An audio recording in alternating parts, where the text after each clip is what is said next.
Coverage varies by plan. View contracts and exclusions at endurancewarranty.com. If you're driving a car or truck with an expired warranty and suddenly lost your transmission or needed a full engine repair, would a $4,000 repair bill leave you stranded? I'm Danica Patrick. Don't get caught off guard with a vehicle breakdown. Choose the company I trust.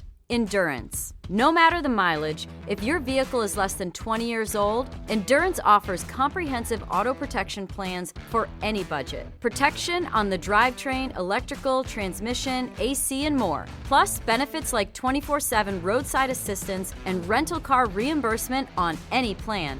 Endurance handles everything, from making the claim, through the repair process, to paying the certified mechanic of your choice. Don't get caught off guard with a vehicle breakdown. Act now and get 1 full year of elite benefits. A $2,000 value, free. Visit EnduranceWarranty.com for your fast free quote today. That's EnduranceWarranty.com. Coverage varies by plan. View contracts and exclusions at endurancewarranty.com. If you're driving a car or truck with an expired warranty and suddenly lost your transmission or needed a full engine repair, would a $4,000 repair bill leave you stranded? I'm Danica Patrick. Don't get caught off guard with a vehicle breakdown. Choose the company I trust. Endurance. No matter the mileage, if your vehicle is less than 20 years old, Endurance offers comprehensive auto protection plans for any budget. Protection on the drivetrain, electrical, transmission, AC, and more. Plus, benefits like 24/7 roadside assistance and rental car reimbursement on any plan. Endurance handles everything, from making the claim, through the repair process, to paying the certified mechanic of your choice. Don't get caught off guard with a vehicle breakdown. Act now and get 1 full year of elite benefits. A $2,000 value, free. Visit EnduranceWarranty.com for your fast free quote today. That's EnduranceWarranty.com. This is a podcast from Minute Media.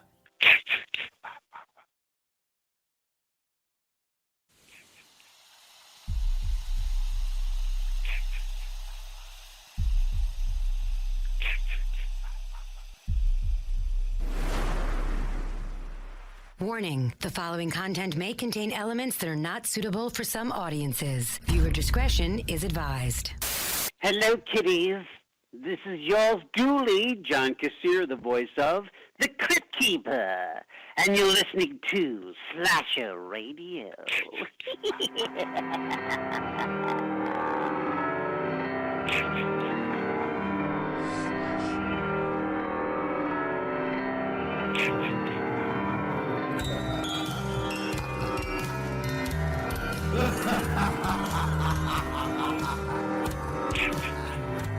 Welcome to Slasher Radio with your host Mikey Bones, Cat Valor, and Rob Humphrey. What's going on, guys?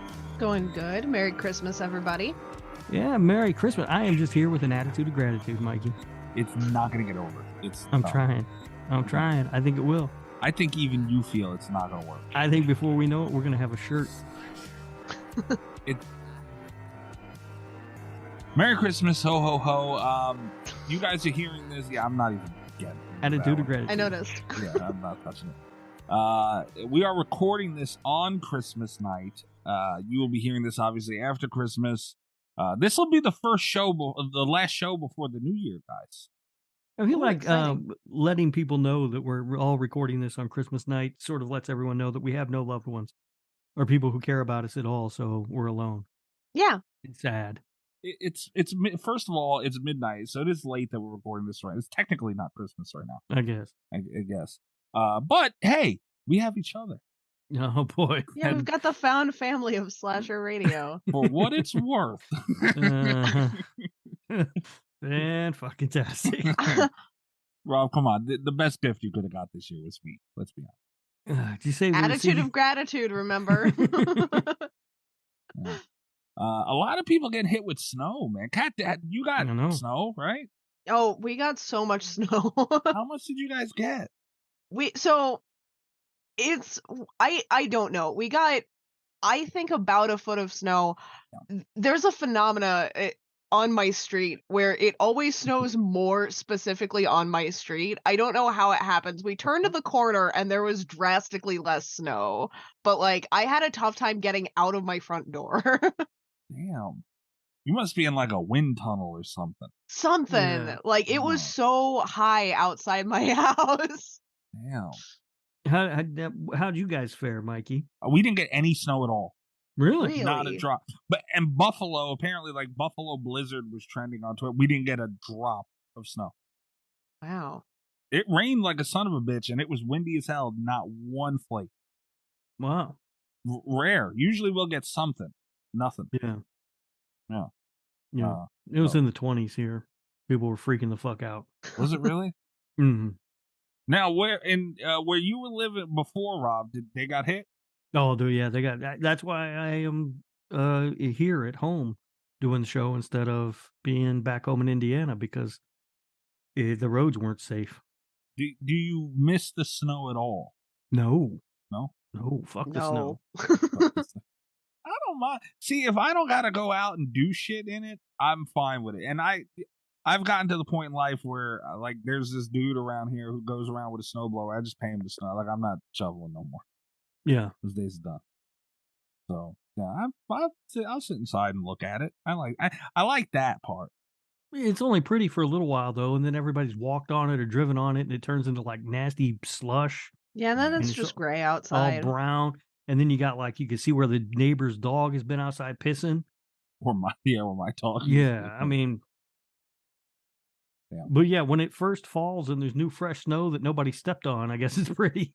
Yeah, there's nothing like when you when you check the window in the morning and you see the snow pure. Mm-hmm. Yeah, but I hope everybody out there is safe. Some places got hit really hard, so it is weird. Like I said, Buffalo got a ton of snow. Nothing, same state. Yeah, so stupid. Yeah, it's a big state though. It is a big state. Upstate doesn't count. To me. Yeah, it's like a whole different, like it should be a different state. It should be. I think extend Jersey. I think they wanted to keep it at 50, so they were just like, we'll just give this to New York.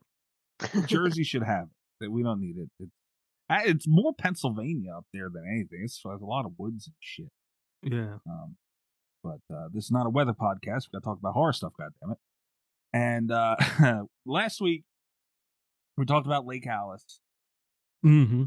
And I think we sure did. I think we had a really good discussion on it. Listening back, it was when movies are bad. I feel like it brings out the best sometimes. Sometimes it does, yeah. Sometimes, except for not when always. I'm the only one who realizes they're bad. You guys think they're good. No, I was thinking more like when it's Thanksgiving 3 and we just had nothing to say.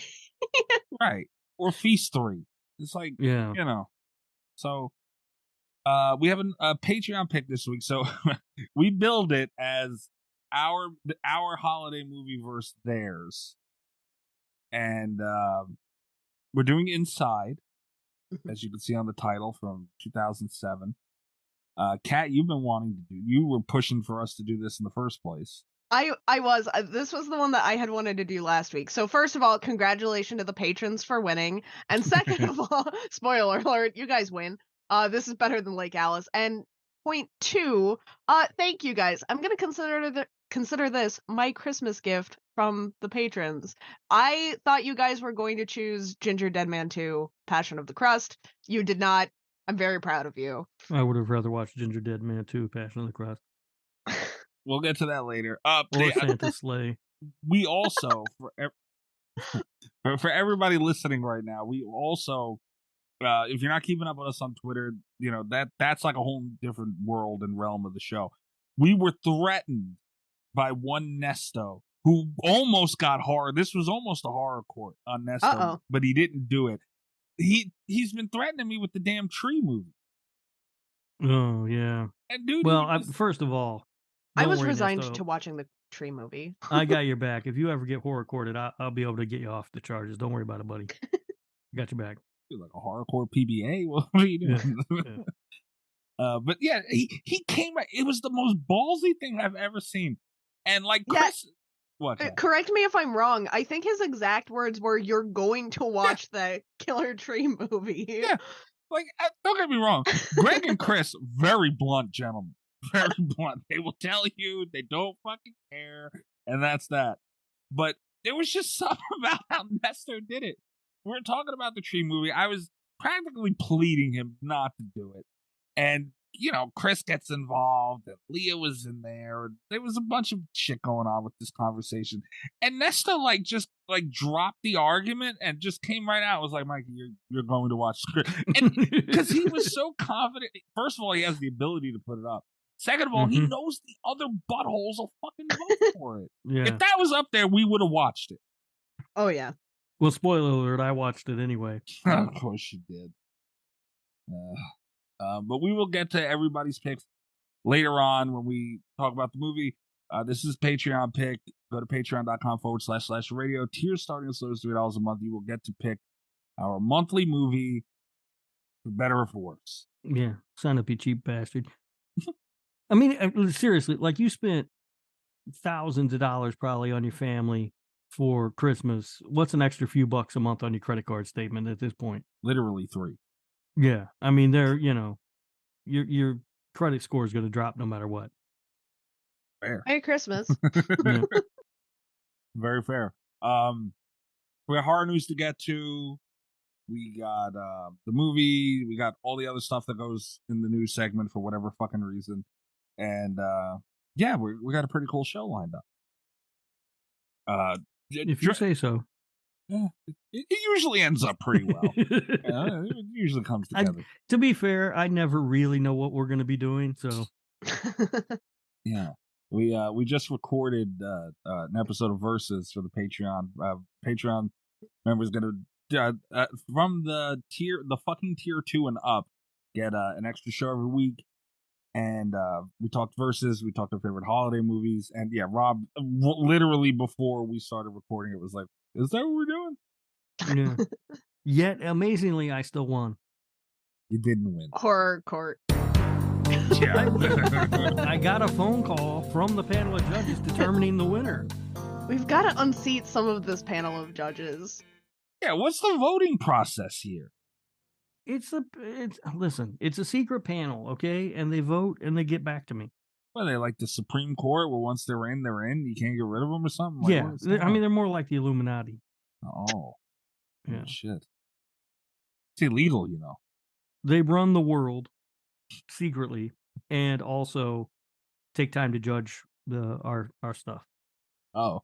To be fair, if I ran the world, that's the first thing I would do. I'd be like, I want to interfere in podcasts. Yeah, yeah. Everyone else do shit for me. Yeah. Everybody, you guys do all the important stuff. I'm going to settle petty bets. Yeah. That's the way to do it. Speaking of the Patreon, guys, I almost forgot to mention this. I can't believe it. A member of our Patreon, we don't have a new member to announce yet. We do have a member that upped their tier, and I want to congratulate and thank Leah on she is now one of the few coveted members of the Get the Hose tier. Oh, wow. Yeah. I'm surprised. We need to add a special Don't Suck tier. Just for Leah? Just for Leah. Well, she doesn't suck because she's at the top of the mountain right now. I don't know. She's been a little aggressive lately on Twitter. She needs to calm down. I wonder why. I don't know why she picks on me. You guys don't have my back. She picks on you. Kat, do you believe the massive balls? I know. I didn't do anything. All I said was don't suck. That's not all you did. She's done nothing to suck. And then she sucked. She screwed up our spreadsheet thing. No. She made one spreadsheet that we didn't even have yet. That's literally we didn't even have it. There's no way to make it work. I still don't have it. Apparently, I don't get copied on these things anymore. And I thought she was going to make one for the slashies. That hasn't happened yet. The slashies, what are they, canceled this year, guys? What's going on with that? She wasn't going to make a spreadsheet for that.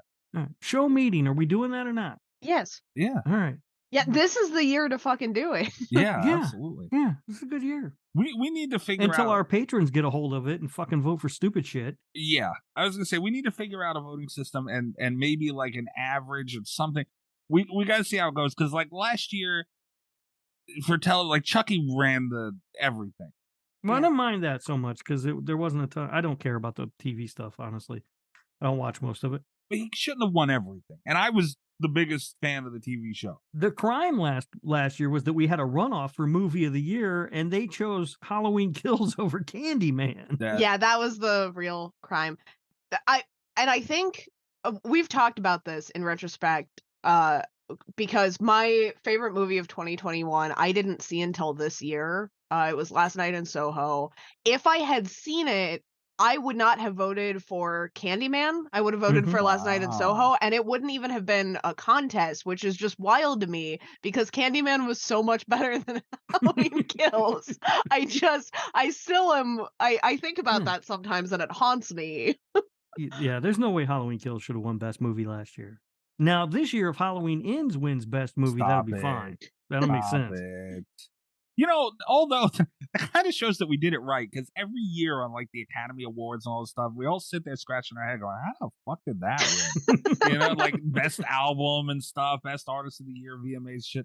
It's how you know we're taking your votes seriously, because we were confused as fuck. Hey guys, there are certain things that happen on the show. We try and be as interactive as possible, and I mean, there's no one can ever say anything's rigged.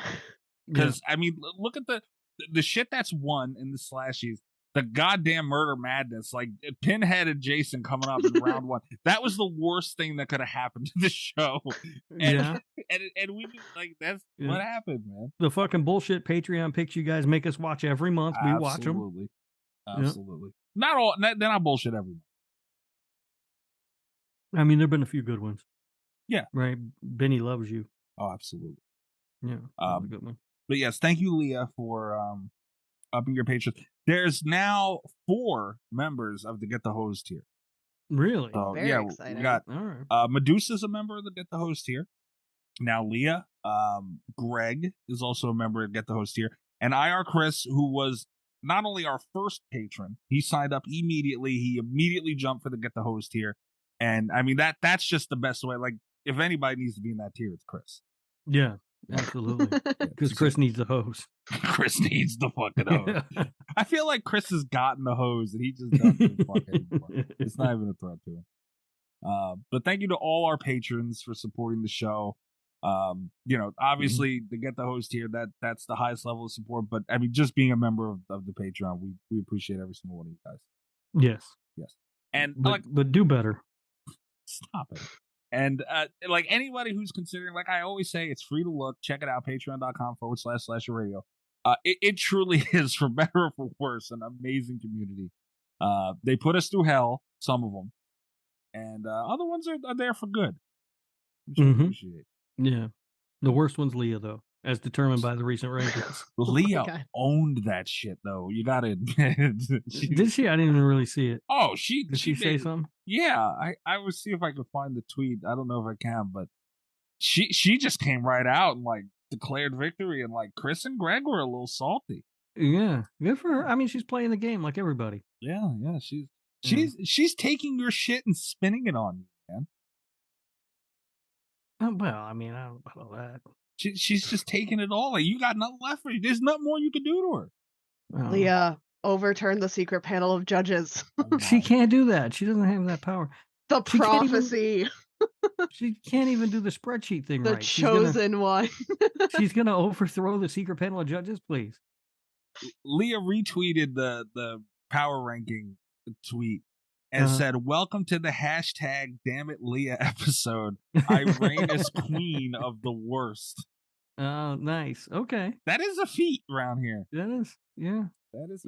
This is the first time that Greg or Chris haven't been at the bottom in I don't know how long. Well, since the Nesto, right? Nesto was you never gave Nesto the bottom. Did I not? No, you said on Spike. Okay, never mind. I got confused. I flipped Greg and Chris once just to make Chris mad. And that comes out.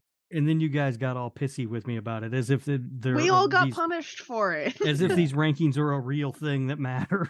They're a real thing that matter in that we have to interact with the patrons, and they can choose bad movies when we piss them off. Do what I do. Just walk away from Twitter. It's fine. That is what you had to do. You still had to watch the movie. What movie did I have to watch? I don't even remember which one that one was. Either. They're going to pick shitty movies anyway. It doesn't matter. Was that why we were watching Feast 3? Yeah. Probably. But it doesn't matter. They would have picked something shitty anyway. And honestly, Feast 3 was better than Feast 2, so. It was. I mean, not by much or anything, but a little better. Still, though. Chris also, he replied to Leah's tweet with a Rocky gif as saying, I must break you. So we have that to look forward to. Yeah, congratulations, Leah. She hasn't really met the Chris train yet. Greg, Chris, Leah, if anyone wants to conspire with me, I have a list of movies Rob really hates. So. They have a list of movies that they have like, you know, those crime scene bulletin boards on all three of us. I know. Kind of scary. It's weird.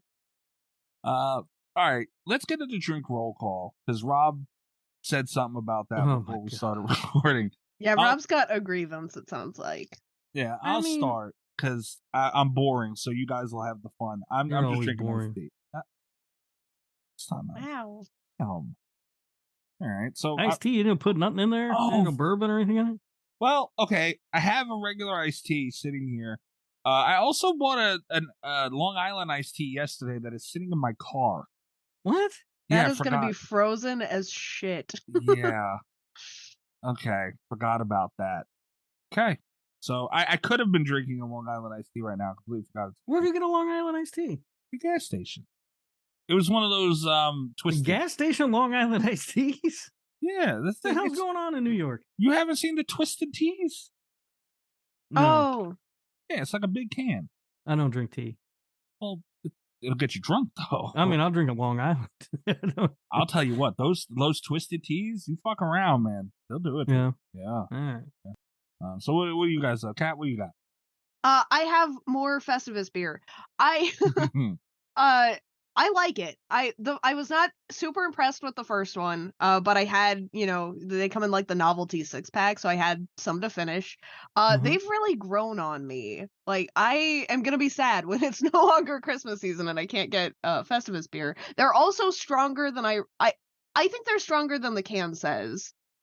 Yeah. Or I potentially lost track of how many I had the other day. Either is possible. Well, that's how it happens. You start drinking something, you're like, this is gross, but if you drink enough of it, it'll turn delicious.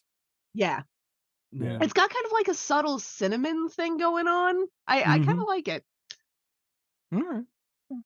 Well, I found the liquor store here, and I made the journey over there, and it is fucking enormous.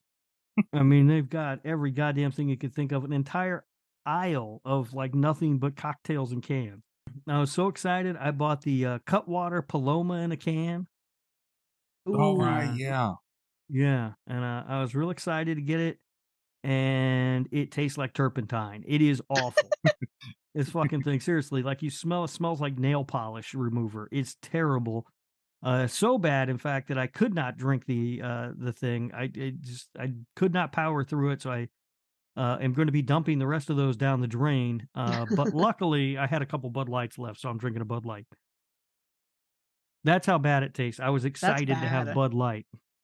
Oh, that's funny shit. It's terrible. Every time we brought up because it's Cutwater, and you started with the margarita in the can. Every time when they've been brought up, you say you want to try the plant. You I finally got it, and it was disgusting. It does not have a grapefruit taste to it at all, just a gross taste. Like, I don't even know what that taste is. It's turpentine, I guess. I don't know what I said, so that's what I'll stick with.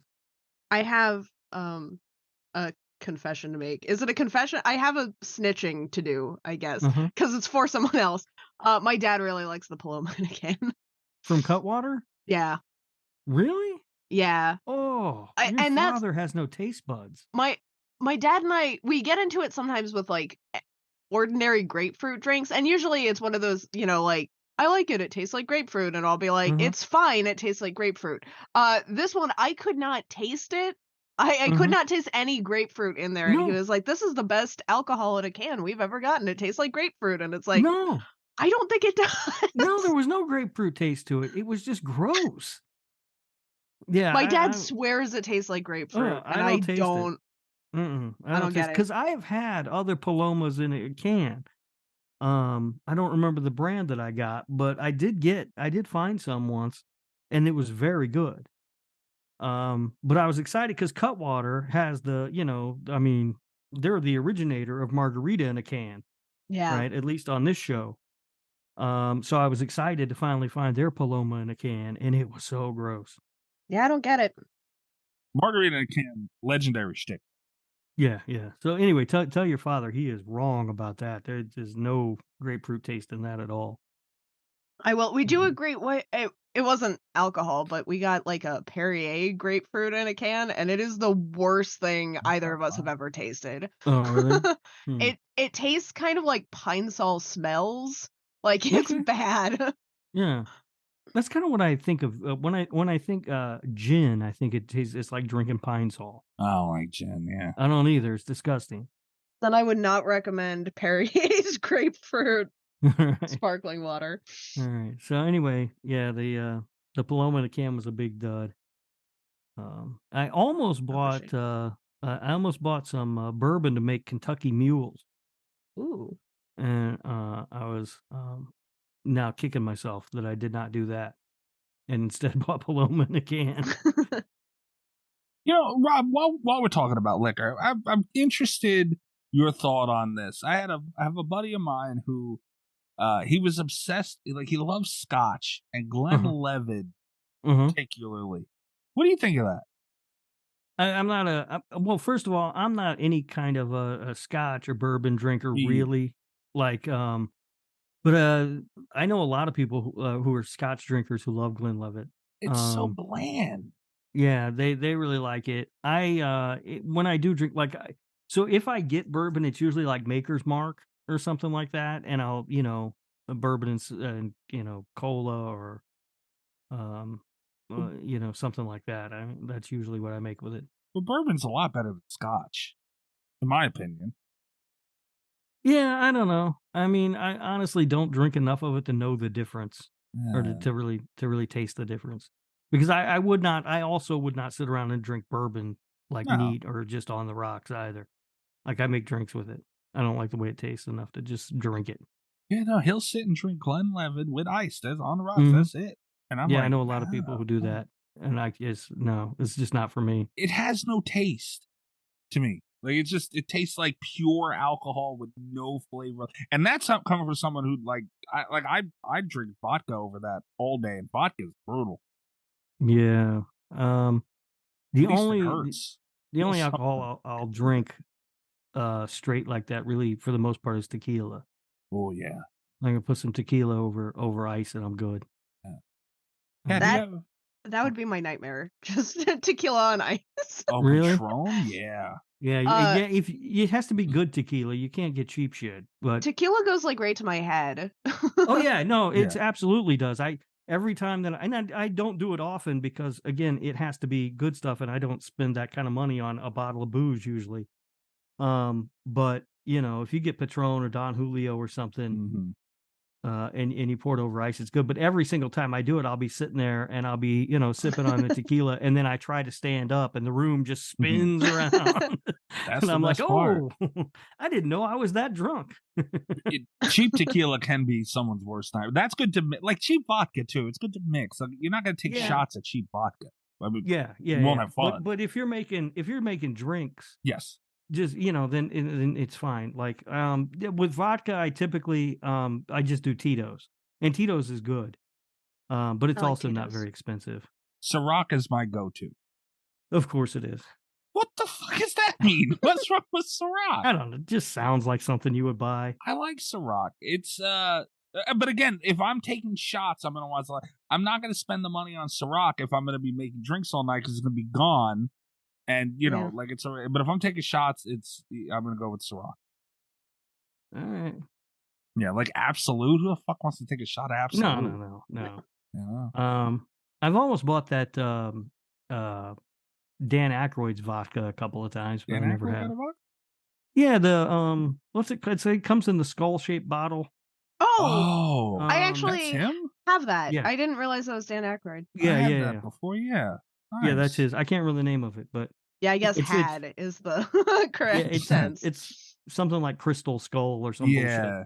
I had a set. They had a box set. I don't know what happened to it. They had skull shot glasses to go with it. Oh, that's cool. Yeah. They were big little, and I fucking don't know what happened to them. Yeah, for the most part, I get a bottle of Tito. I mean, what's a bottle of Tito's cost? $24, $25? Something like that, yeah. You know, and It's a good fine. size bottle. It's perfectly fine vodka. It's, I like it. Yeah. Rum is usually my go-to.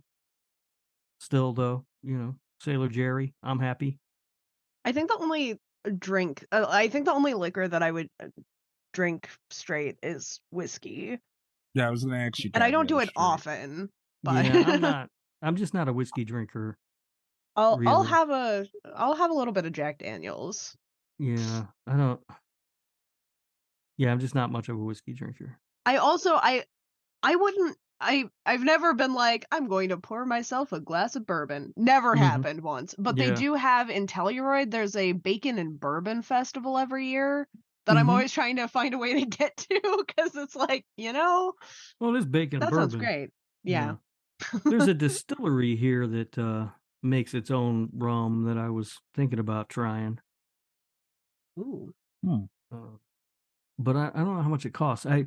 Because a lot of times that stuff is kind of expensive, Like some of the best rum I've ever had actually came from a rum distillery in Georgia somewhere. A friend of mine had gone to Georgia for something, and him and his girlfriend went to this distillery and they made rum, and he brought me a bottle back. It was like a $75 bottle of rum.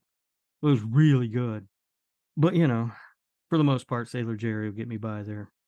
And if I'm going to go whiskey, it's usually something like Crown Royal or whatever. Ooh, Crown. Fair enough. All right. Now that we had our liquor segment. News time? Let's do it. Coverage varies by plan. View contracts and exclusions at endurancewarranty.com. If you're driving a car or truck with an expired warranty and suddenly lost your transmission or needed a full engine repair, would a $4,000 repair bill leave you stranded? I'm Danica Patrick. Don't get caught off guard with a vehicle breakdown. Choose the company I trust. Endurance. No matter the mileage, if your vehicle is less than 20 years old, Endurance offers comprehensive auto protection plans for any budget. Protection on the drivetrain, electrical, transmission, AC, and more. Plus, benefits like 24/7 roadside assistance and rental car reimbursement on any plan. Endurance handles everything, from making the claim, through the repair process, to paying the certified mechanic of your choice. Don't get caught off guard with a vehicle breakdown. Act now and get 1 full year of elite benefits. A $2,000 value, free. Visit EnduranceWarranty.com for your fast free quote today. That's EnduranceWarranty.com. Coverage varies by plan. View contracts and exclusions at endurancewarranty.com. If you're driving a car or truck with an expired warranty and suddenly lost your transmission or needed a full engine repair, would a $4,000 repair bill leave you stranded?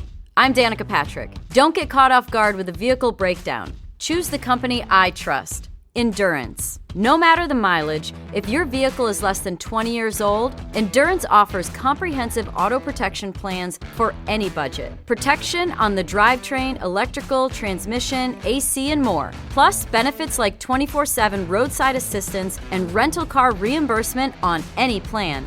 Endurance handles everything, from making the claim, through the repair process, to paying the certified mechanic of your choice. Don't get caught off guard with a vehicle breakdown. Act now and get 1 full year of elite benefits. A $2,000 value, free. Visit EnduranceWarranty.com for your fast free quote today. That's EnduranceWarranty.com. Stop by Sherwin-Williams and get 30% off select paints and stains June 13th through the 23rd. It's the perfect time to transform your space with color.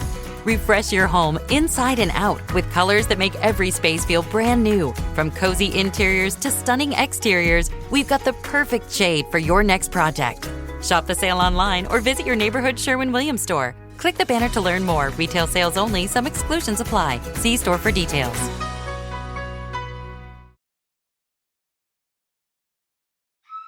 It's time to hump the news with Rob Humphrey. He's not a genius.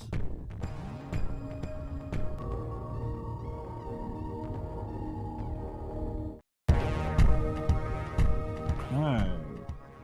Humping the news. There's not a ton to talk. Was my mic muted there? Yes. Okay, good. Would you fart? I did. I might have to take a break. My eyes are starting to water. You're gonna shit your pants one day. Yeah, my God. You gonna cut that out, right? Absolutely No. not. No, that has to be beeped. No, your ass was doing the bleeping. Don't worry. I was in an Xbox party with somebody once, and they shit their pants. Oh no. Yeah, he started. He was quiet as hell for like an hour, and then he goes, "No, I did not just do that." And I thought he fucked up in whatever game he was playing. Like, what happened, man? He's like, "I just shit my pants." I said, "What?" He said, "No, I like actually just shit my pants." Oh man, legendary. Well, I would never admit to that either. By the way, I'd be muted cleaning my ass. No one would ever know. First thing to talk about with the news, you got a dirty ass. I'm gonna open the window. Here, it's fucking 20 degrees outside or not. Light one of your crackling candles. I don't have one. I've got well, I actually do have a candle. It's in the living room though.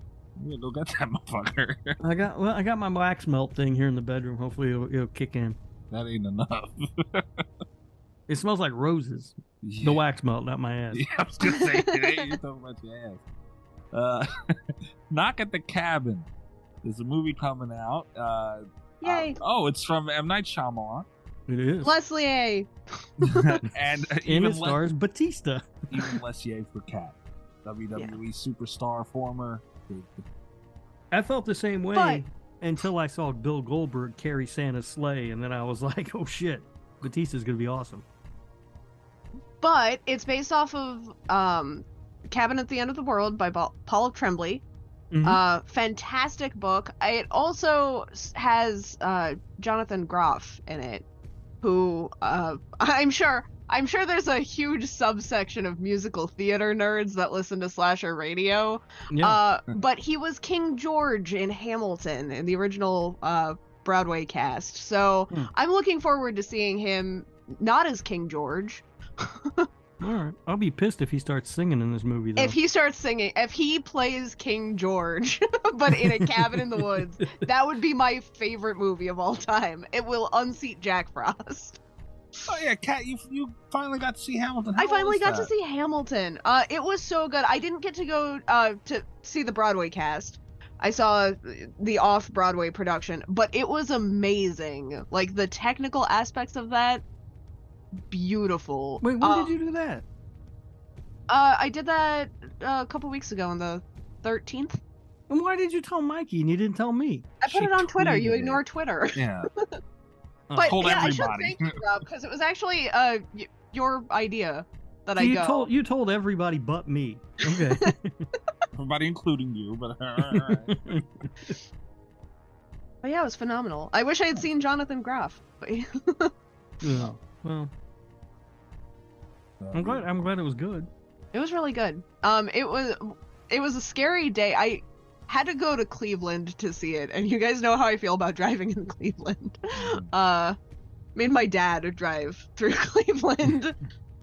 And it was still scary. We found a building that was just on fire. Mm-hmm. We took a wrong turn and the GPS is rerouting, and then we turned the corner and the fucking building's just I was like, it's weird the way that smoke is lit up. It looks kind of like there's just a big pillar of fire there, and Dad just got so quiet and kept driving. I was like, Dad, is that a fire? And he's like, don't worry about it. Yeah, that does sound like Cleveland. Yeah, that's the full Cleveland experience was had. Yeah. That is hilarious. Oh. All right, well, I'm glad you enjoyed that. Any Dave Bautista fans out there? I'm glad to know it's based off of a novel and there's something, There was actually a bit of controversy around that when the poster dropped, because there was no mention of the novel in the original poster. It was just really? M. Night Shyamalan presents. And everyone was like, what the fuck? Yeah. But I told you when I saw the trailer, and I went to see some movie and the trailer played and people were excited when they saw it was M. Night Shyamalan. Which I don't understand. I don't either. I think that might be the word. That's where most of my misgivings come in, because it's like the book is so good. All he has to do is follow the book, and there's part of my brain that's like, he's gonna put a twist in there. He's gonna try to surprise people that have read the book, and I'm gonna regret going to like Old. It's gonna be like Old all over again. Fair enough. I just sent you guys a link in the group chat. Everybody listening, get over to Bloody Disgusting and probably most news outlets, because this stuff gets covered a lot. Evil Dead the game, they're releasing a skin. I'm having a hard time. What? Are you going to describe what the skin is? Because I don't even really know what I'm looking at right now. It's Pablo from Ash vs. Evil Dead. I don't know what the mask is for or from. This is what happens when they start adding extra bullshit to these games that aren't in the lore of the movies or TV show. Is that we his end up hair? with disc. Also, is that what his hair is supposed to look like? I believe that's his hair. Yes. Okay. Yeah. Alright. You know, I mean, like I said, I don't know what it. I don't think I ever completely finished Ash vs. Evil Dead. I did season 1 and like half of season 3/4 season 2, something like that. I don't know if this was in it. He has a weird looking mask on. It looks cool. I mean, the mask is kind of weird, but I'd be interested to know if there's anything from the show, which is why it looks like that. I don't remember this. No, I don't think so. Of course, I mean, I've I've watched the show, but I've only watched it once. So, I mean, I guess there might be something I'm forgetting, but I don't think so. He looks like one of the lizard creatures from that movie V. Yeah. And I don't remember that, and I think I would have. Yeah. So. Yeah, that's the thing is, it's like, I don't remember all of Ash vs. Evil Dead really well. So it's like, I could be forgetting, and then it's like, I'm pretty sure I would have remembered this. That's where I'm it's at. a weird looking mask. Like, it looks specific. Like, it's meant to be that way for a reason. I don't fucking know, so. But that's out. Again, I've stated before, I'm not a huge fan of the game, so I probably won't be getting that one. Other Evil Dead news. This is turning into a Rob Zombie kind of thing. They released a new image from Evil Dead Rise. And I sent to you guys the group chat. Again, everybody listening, head over to Bloody Disgusting. If you want, I think this isn't it. Oh no, they're showing off the boomstick. This is not exclusive. You know, looks kind of cool. Yeah, I mean, as far as looking like an Evil Dead thing, it does. I mean, it's a girl covered in blood with a boomstick. Yeah. Yeah. So. Nothing really to say. I mean, they're kind of Rob Zombie in this thing a little bit now. Yeah. Excited for the movie, less excited for the pictures. Just give me the movie.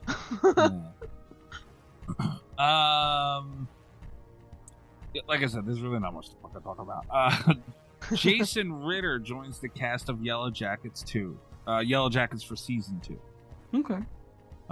People might remember him from Freddy vs. Jason. I forget the name of his role. Of his character's role. I don't. It's right there. Fuck, that's gonna bother me. I'm gonna look it up. But you know, I didn't see Yellow Jackets 1, despite Rob's thing. But yeah, they're putting a hell of a cast together for season 2. They've added some nice parts. Oh, he's married to Melanie Linsky? I didn't know that. Ooh, wow. Look at that. Yeah. His character's name was Will. Damn, Will Rollins, right? In Freddy vs. Jason. Of course. Yeah. Classic character, Will from Freddy vs. Jason. It's the only thing I remember him from. That's fair. Yeah. I don't know what else he's been in some stuff, man. Has he? Yeah. Look at his credits. He's got a lot of stuff. He was in Mumford. You guys see that movie? No. He was in Swim Fan. Nope. You didn't see that's like a slasher movie? No, it's one of those I see, like, scrolling through stuff. But I've never watched it. He was in the 2006 version of The Wicker Man. He's a hero. Big role. His character was Bar Guy number 2. Oh, look for him in that. Yeah. Number 2. Well, he won the first part. He's been in a lot of stuff though. Yeah. Yeah, all right. I mean, I it doesn't. I'm in on Yellow Jacket season 2 no matter what. That show's brilliant. All right, fair enough. I do want to. I do want to catch up and watch Yellow Jacket season 1 and try and keep up with season 2. I don't have any shows that I'm keeping up with. I want something, so I'll let you guys know if I ever end up getting to that. Phasmophobia. Rob Cat. I played this for the first time recently. To anyone who's not familiar, it is a PC game. It's ghost hunting. And it's just like you go in, you got EMFs, you got all these things where you go in and you have to investigate this paranormal thing. And apparently there's a Phasmophobia weather gets overhauled and latest update is the name of this article. I haven't played it. I don't know. I've only played it one time. I don't know if you guys have fucked with it. That game scared the shit out of me. It looked boring as shit to me. It's not. It is. What? I got really we talked about this like last week with the movie hype, but I'm gonna go ahead and double down on video game hype. There were so many people that were like, this is the scariest game you'll ever play since The Exorcist. I fell right for it. I was like, ooh, this sounds terrifying. And it's so dumb. I hated it. It does have that interactive multiplayer experience that I have very low patience for anyway, but like even that aside, it's just there's so much waiting around, and then like the payoff is never good. I couldn't get Phasmophobia. I tried. Like I said, I played one time. I didn't die. I was playing with somebody who knew what they were doing. I don't know, man. I died. Oh. I'll admit. Yeah, and I have seen people die on there, and it seems very anticlimactic. But you know, that thing spooked the shit out of me, man. A ghost whisper in my ear and fucking freaked me out. I was like, what the heck? I don't know. I had a good time with it, Cat. See, that's the thing too. What I liked about it the most is that, from what I understand, you can load in with random people and do your thing. That's not the kind of game I would like. That's like, you know, you get some buddies and you play it together. That's how I got talked into doing it.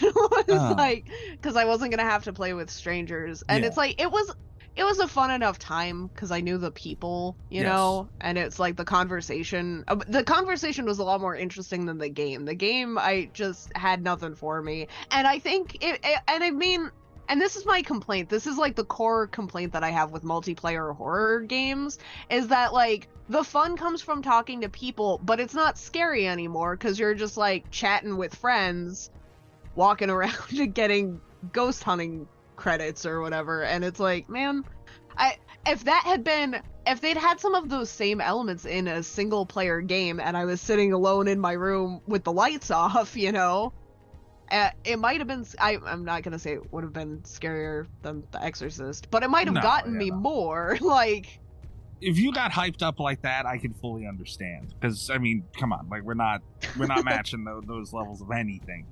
But yeah, I liked it, man. You didn't have did the ghost whisper to you? Yeah. And it didn't freak you out at all? No. Oh my god. See, we got into it too. Like we weren't. Like, there's games I play, like, with Let It Hang with Friday. Like, you know, we sit bullshit, laugh our ass off. So the game's not scary at all. But, when I was playing Fast, like, we got into it. Like, I was like, all right, I'm about to go in here. We're going to find a damn ghost. And, yeah, I don't know. I had a good time with it. It was fun. Replayability, not sure, though. It's like a once in a while thing. Yeah. All right, well, Kat just took all the fun out of that. Sorry. One of the last things I have to talk about, Elm Street, is a fan documentary. I don't see it's quoted as Elm Street and then it's quoted as Fredheads. Maybe the group making it are Fredheads? I don't know. But apparently it's going to come out in 2023. Nice. So is it about fans of the Nightmare franchise? No, fan-made documentary is what I would imagine. Okay. Well, I don't need it then. I've already got Never Sleep Again. which is amazingly comprehensive and really good. I'll give it a shot. Yeah, I mean, I probably will too. Why not? Oh, So, you know, Rob, this What? premiered at Horror Hound. Horror Hound. The thing you went to. Well, no, they've had like one or two since then. This one was in September. I don't remember when you went. No, I went in March. They do a couple a year. Okay, fair then. Yeah. So it turns out though, and I didn't know this, the one they do in September every year is in Indianapolis. It was right behind where I live. Holy shit. Yeah. But I think actually though this year in September they had to do it in Cincinnati for some reason. So it wasn't in Indy, but anyway, yeah, it turns out for years they've been doing a horror convention down the street from me. Wow. And, you know, I didn't know. And now I live in South Carolina and I don't know what the fuck they do here.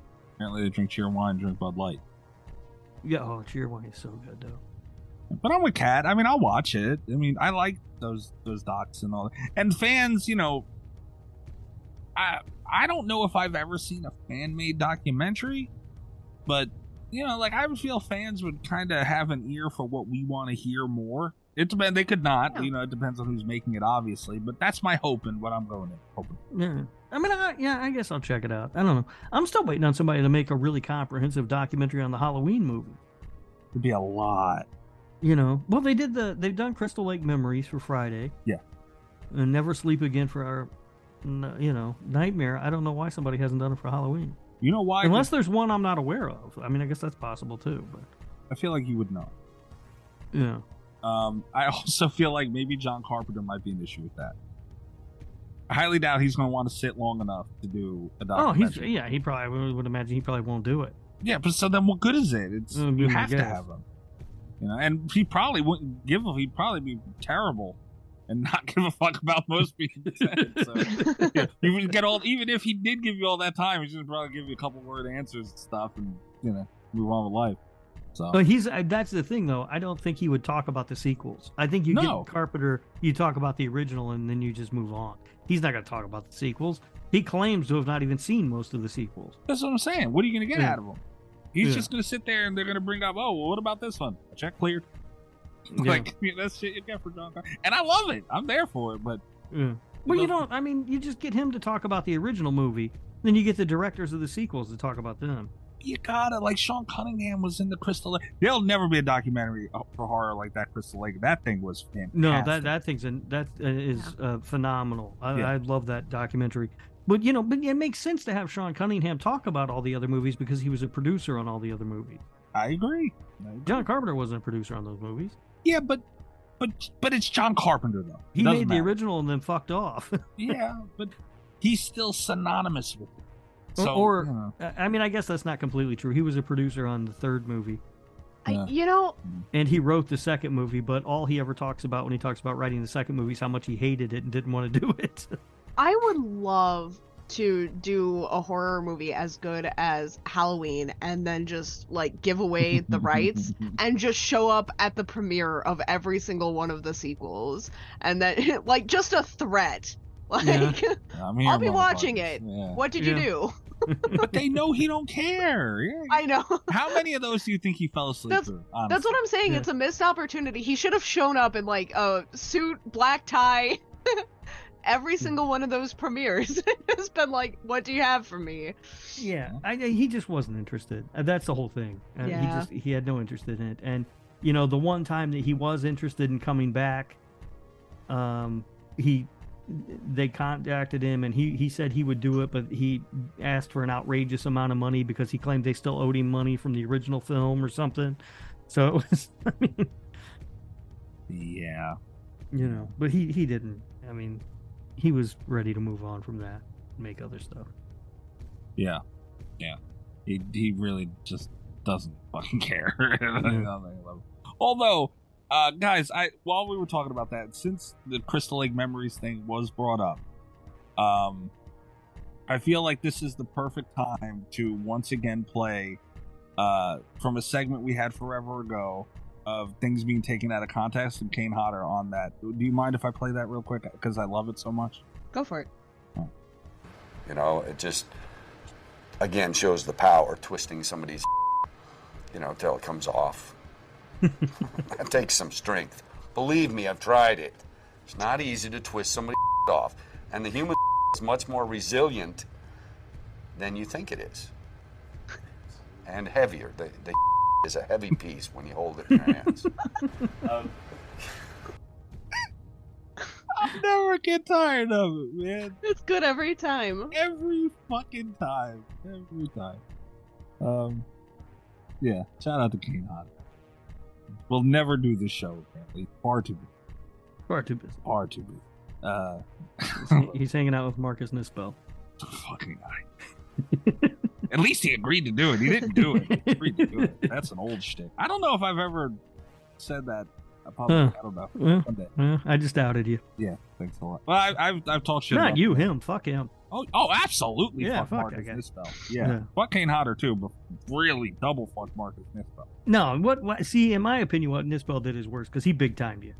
Yeah. He completely big timed you. Just didn't show up. Fuck that. Yeah. If you say you're gonna do it, then fucking do it. Yeah. Fucking guy. Bastard. Okay. The last thing we're talking about, it's not really news, but I thought it was super interesting since it's a light news week, even though we've gone on about a lot of stuff. Jamie Lee Curtis. It was trending. She was trending. That whole Nepo baby thing with nepotism. Oh, God. Guys, Yeah. I need your help a little bit because I seen her post and I read what she had to say, and I don't disagree with her at all. But how did this start? Does anybody know? Fuck the internet. That's I how don't it know. started. I have no fucking idea. Yeah, it's hard to find sometimes where this stuff starts because Yeah. it's like I saw it first on Twitter and then Twitter like referred back to some kind of list and then that list was talking about the drama on somewhere else and it's like I gave up pretty fast. Yeah. It's I just assume that it was a bunch of people Cat's age got together and bitched about something. That's usually what happens. Sometimes that's all it is. Yeah, you need to control your peers, Cat. I have no control over them. I've tried. It's like these kids they just woke up and realized how the world's been run for the last 2,000 fucking years or whatever. Right. Just shut up. What the fuck? And and Jamie Lee Curtis has got a point. She is the daughter of Janet Leigh and Tony Curtis. But that doesn't take away the fact that she is talented as fuck. Yeah.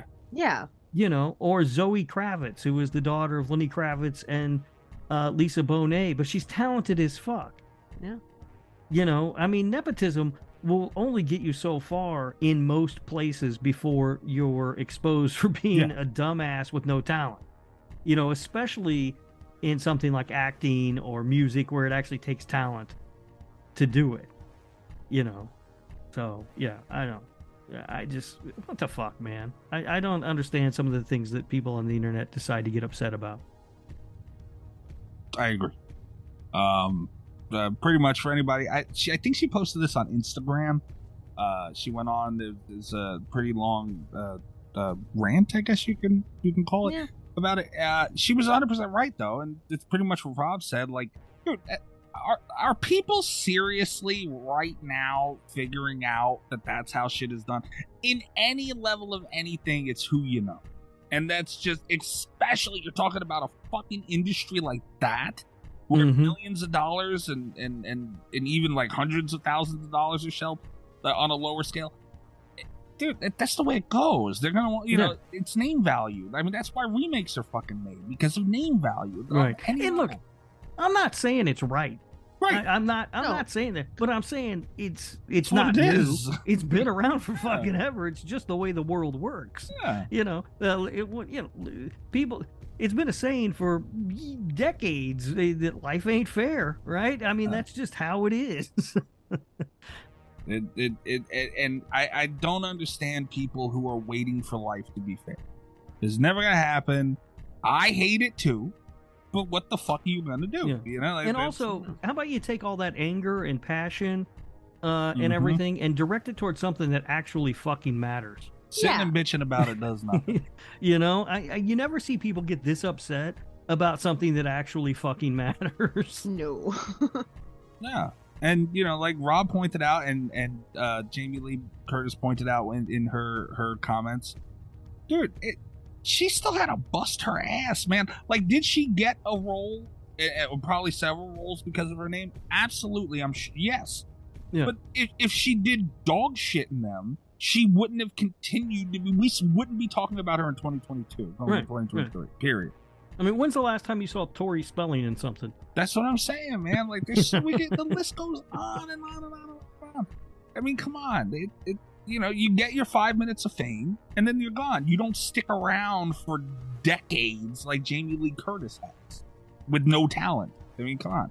I mean, you look at in anything, sports. Fucking Michael Jordan's son got drafted super high. The kid was terrible at basketball. Mm-hmm. He didn't make it in the league. Like, he was there for a couple of years, he was gone. You got guys like, sports, it's hard to even think of a child who's done well. Yeah. I mean, there's King Griffey Jr., Barry Bonds. I mean, they exist. Yeah.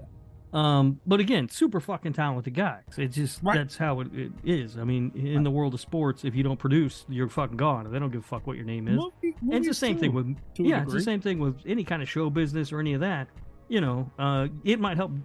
It's going to make getting your foot in the door a lot easier, but if you don't have the goods, it doesn't fucking matter. And things like the business world, they can hide you a little better. Yeah. They can move you around to a bunch of different positions or whatever. I mean, it's like Joe Bob Briggs' character in Casino, where they just kept moving him to different positions in the casino, trying to find something that would fucking work, until Robert De Niro got pissed and fired him. Yeah, they just give you an office in the back and don't give you anything important to do, and keep paying you, and nobody fucking knows. Yeah. Kat, do you have any thoughts? I'm kind of with you guys. Like, nepotism's wrong. It's not going anywhere. It's always been around. I don't know why people are mad about it now. I don't know why that anger is being directed at Jamie Lee Curtis, who is a fucking gift, a treasure. Queen. Like, we should all just be nice to Jamie Lee Curtis, I think. Yeah, be nice to Jamie Lee Curtis and fuck off, everybody. I mean, this is, again, it goes back since the beginning of humans, right? I mean, if you were the prince, your dad was the king, and he died, voila, you're the fucking king. You didn't do dick to earn it. No matter what. And I will say, that is something, I think it's easier to be mad about stuff like this than it is to be mad about, like, big picture stuff, but pick something else. Like, pick something that's not going to harass Jamie Lee Curtis. If you want to distract yourself getting angry pointlessly. Because I saw more people talking about the nepotism baby thing than I did. What abolish the monarchy was also trending today, but it was like such a short thread in comparison. And it's like, no, if you're gonna get rid of one, like, focus your attention over there. Like, people are bitching, oh, get rid of the people in charge so that this stops. Oh, so they put you in charge? What the fuck? Like, you literally wanted. You've only just learned about nepotism. We're not going to put you in charge of jack shit. Any fucking thing. Yeah. You clearly have no idea how anything in this world works. I mean, it's just dumb. Yeah. Again, the internet it was a bad idea. Yeah. Yeah. It's ridiculous. But I just, for it to be pointed at Jamie Lee Curtis in any way, I want to point out too, a lot of people are talking about talent, which she undeniably has. I mean, she's fucking Jamie Lee Curtis. But let's not forget about passion, too. She did not have to do these fucking Halloween movies. No. She did not. No. And these Halloween, they would have been a hit. It's Michael Myers. It's Halloween. It was back. It would not have had the same oomph that it had if she was not involved in these movies, period. Yeah. I mean, the woman is 64 years old. This is not, playing Laurie Strode doesn't matter to her. I don't mean it that blanket, but it's not a big deal to her anymore. Her life would have went on and not changed. It would probably got more hectic doing it, right? And she did it for the fans and for the franchise, and she got paid, of course, but she could have got paid doing anything else. And she's writing movies now or directing, maybe. I think directing.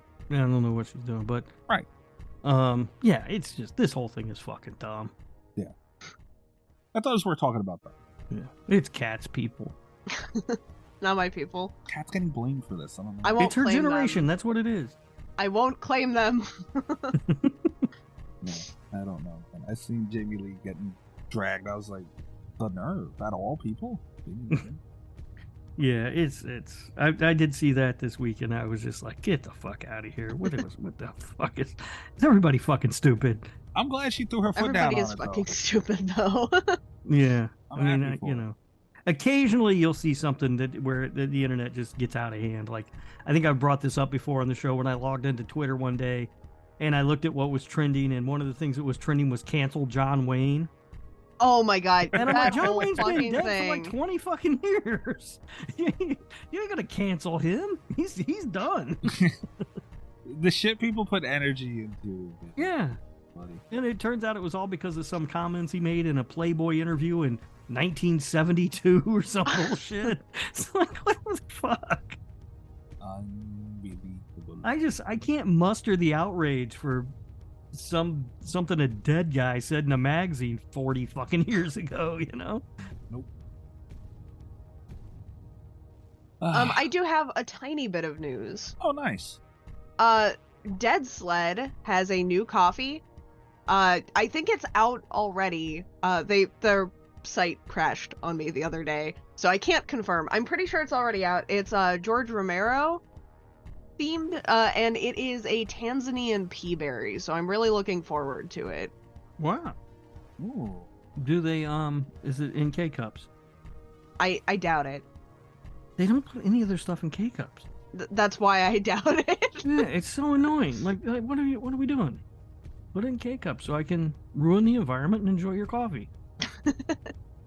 Fair. Yeah. At least you're honest about it. Nice. All right. Cancel For some Rob, reason, when but Kat wait said she... 40 years. Oh, cancel his ass now, please. When Kat said she had a little bit of a small news story to share or whatever she said, for some reason I thought she was going to announce a marriage. Like her and Mr. Kat's boyfriend guy were getting hitched, or maybe we were On gonna Joe get Bob Briggs. or maybe we were going to get the first slasher radio baby or something. Yikes. God forbid. We didn't get Oh anything. my god. Could you imagine what that kid would think about movies, Rob? He'd go around with the worst ideas of Friday the 13th ever and loving fucking shark movies. I mean, a mess, that kid. Don't worry, I would help guide him. Oh. That's my boy. promise to you, Kat. I will guide your child. Kat, will you? Could you get Mr. Kat's boyfriend guy to agree to make Rob the godfather? Speaking of Joe Bob, the auction ended, and the getting married by Joe Bob on an episode of The Last Drive-In sold for $17,827. So sign up to the Patreon. Yes. Yeah, there's a lot I'm of horror broke. fans with a lot of money. You could have dinner at Cracker Barrel with Joe Bob and Darcy, and that went for $20,050. That went more than the wedding? Yeah. Damn. Yeah. By the way, if you pay me $20,000, I will buy you dinner at Cracker Barrel. They better buy the fucking dinner. Yeah. You could go visit the set and see a taping of The Last Drive-In. That went for $17,050. Again, you can come watch a recording of Slasher Radio if you pay me $17,000. There was one other one that I was... Oh, the AEW thing actually didn't sell for as much as I thought it would. You go to an AEW wrestling show with Darcy and Joe Bob, and you meet Chris Jericho, and that went for $8,650. I think the Jericho thing dragged now. Yeah, it might have. Yeah. I will, if you pay me $8,000, you can come over to my house and watch AEW on TV. Dude, you just ripped a fart that you had to mute your mic for. And you think people want to go hang out with you? Oh, please. Well, everybody's so fancy they don't fart now. I mean, apparently your ass is rank, though, man. Like, you were just telling last week about you. All right. $8,000, you can come over and watch AEW at my place. $9,000, I'll wash my ass before you get here. And how much to not fart during it? 12,000, you get a gas mask. Yeah, that's got to be at least $12,000 because I'm gonna have to hold a fart for a long time. You could get up and go into another room like a gentleman. Oh, is that allowed? Yeah. All right, 11.5. For you to get your dirty ass up, walk Yeah. around. Yeah. Fair. Dated a girl once who fell and farted. Like all the time? Or... No, one time. We were playing around. She was like one of those goats. You pet her, she fall over and fart. We were fucking around, she fell, and when I went to help her up, she ripped ass, and she was mortified, and I felt terrible. Stuck out in my head for a long time. So, yeah, talking about farts. Yeah, that's... You gotta pay for a wedding and 17 grand just for the dude to show up, and oh my god. Rob, I'm telling you, you are missing out on a reality show where you marry people. Yeah. Well, I'm thinking it's like, I don't think you have to pay for the wedding. You get married on the show. Oh, it's on the show. Oh, Yeah, I thought yeah. he came to your... Oh, No, it's on the wow. show. So I think like Okay. they'll probably set everything up. Right. And it's, I was doing the live Twitter thing while the show was airing, and I believe somebody asked a question about it. And I think Darcy said it was something that they were going to use for their Valentine's Day special. So it's like part of that. Okay. Yeah. And then she was saying they didn't even know if anybody would bid on it. And at that point it was at like 12 grand. Damn. Okay. That's a little... I mean, weddings are expensive anyway. Yeah. Yeah, that's not that bad. All right. Do we have fucking... whatchamacallit? But again, our Patreon starts No. at $3 a month. And I know some of you fuckers got some money apparently, so... They ain't paying us 17 grand. No, but you can throw us $3 a month, for God's sake. Damn sure can. Yeah, that's $36 a year, you cheap fuckers. Fair. As a Christmas gift to Mikey gave me a really fantastic Christmas gift earlier in the form of a song that we didn't know existed. Oh, that was a good one. Yeah, he kind of shot himself in the foot with Rob being present, I think.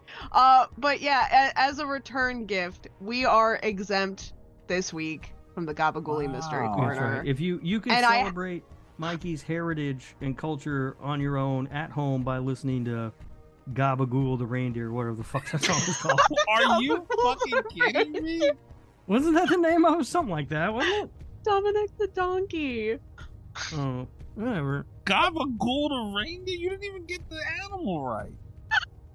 And you called him Gabagool. That's my Christmas novelty song that'll be releasing around Christmas of 2023. Rob, please. It could be a whole Patreon episode. Don't beg him for that, because he'll fucking do it. He'll write a song. I have to, because otherwise he'll forget.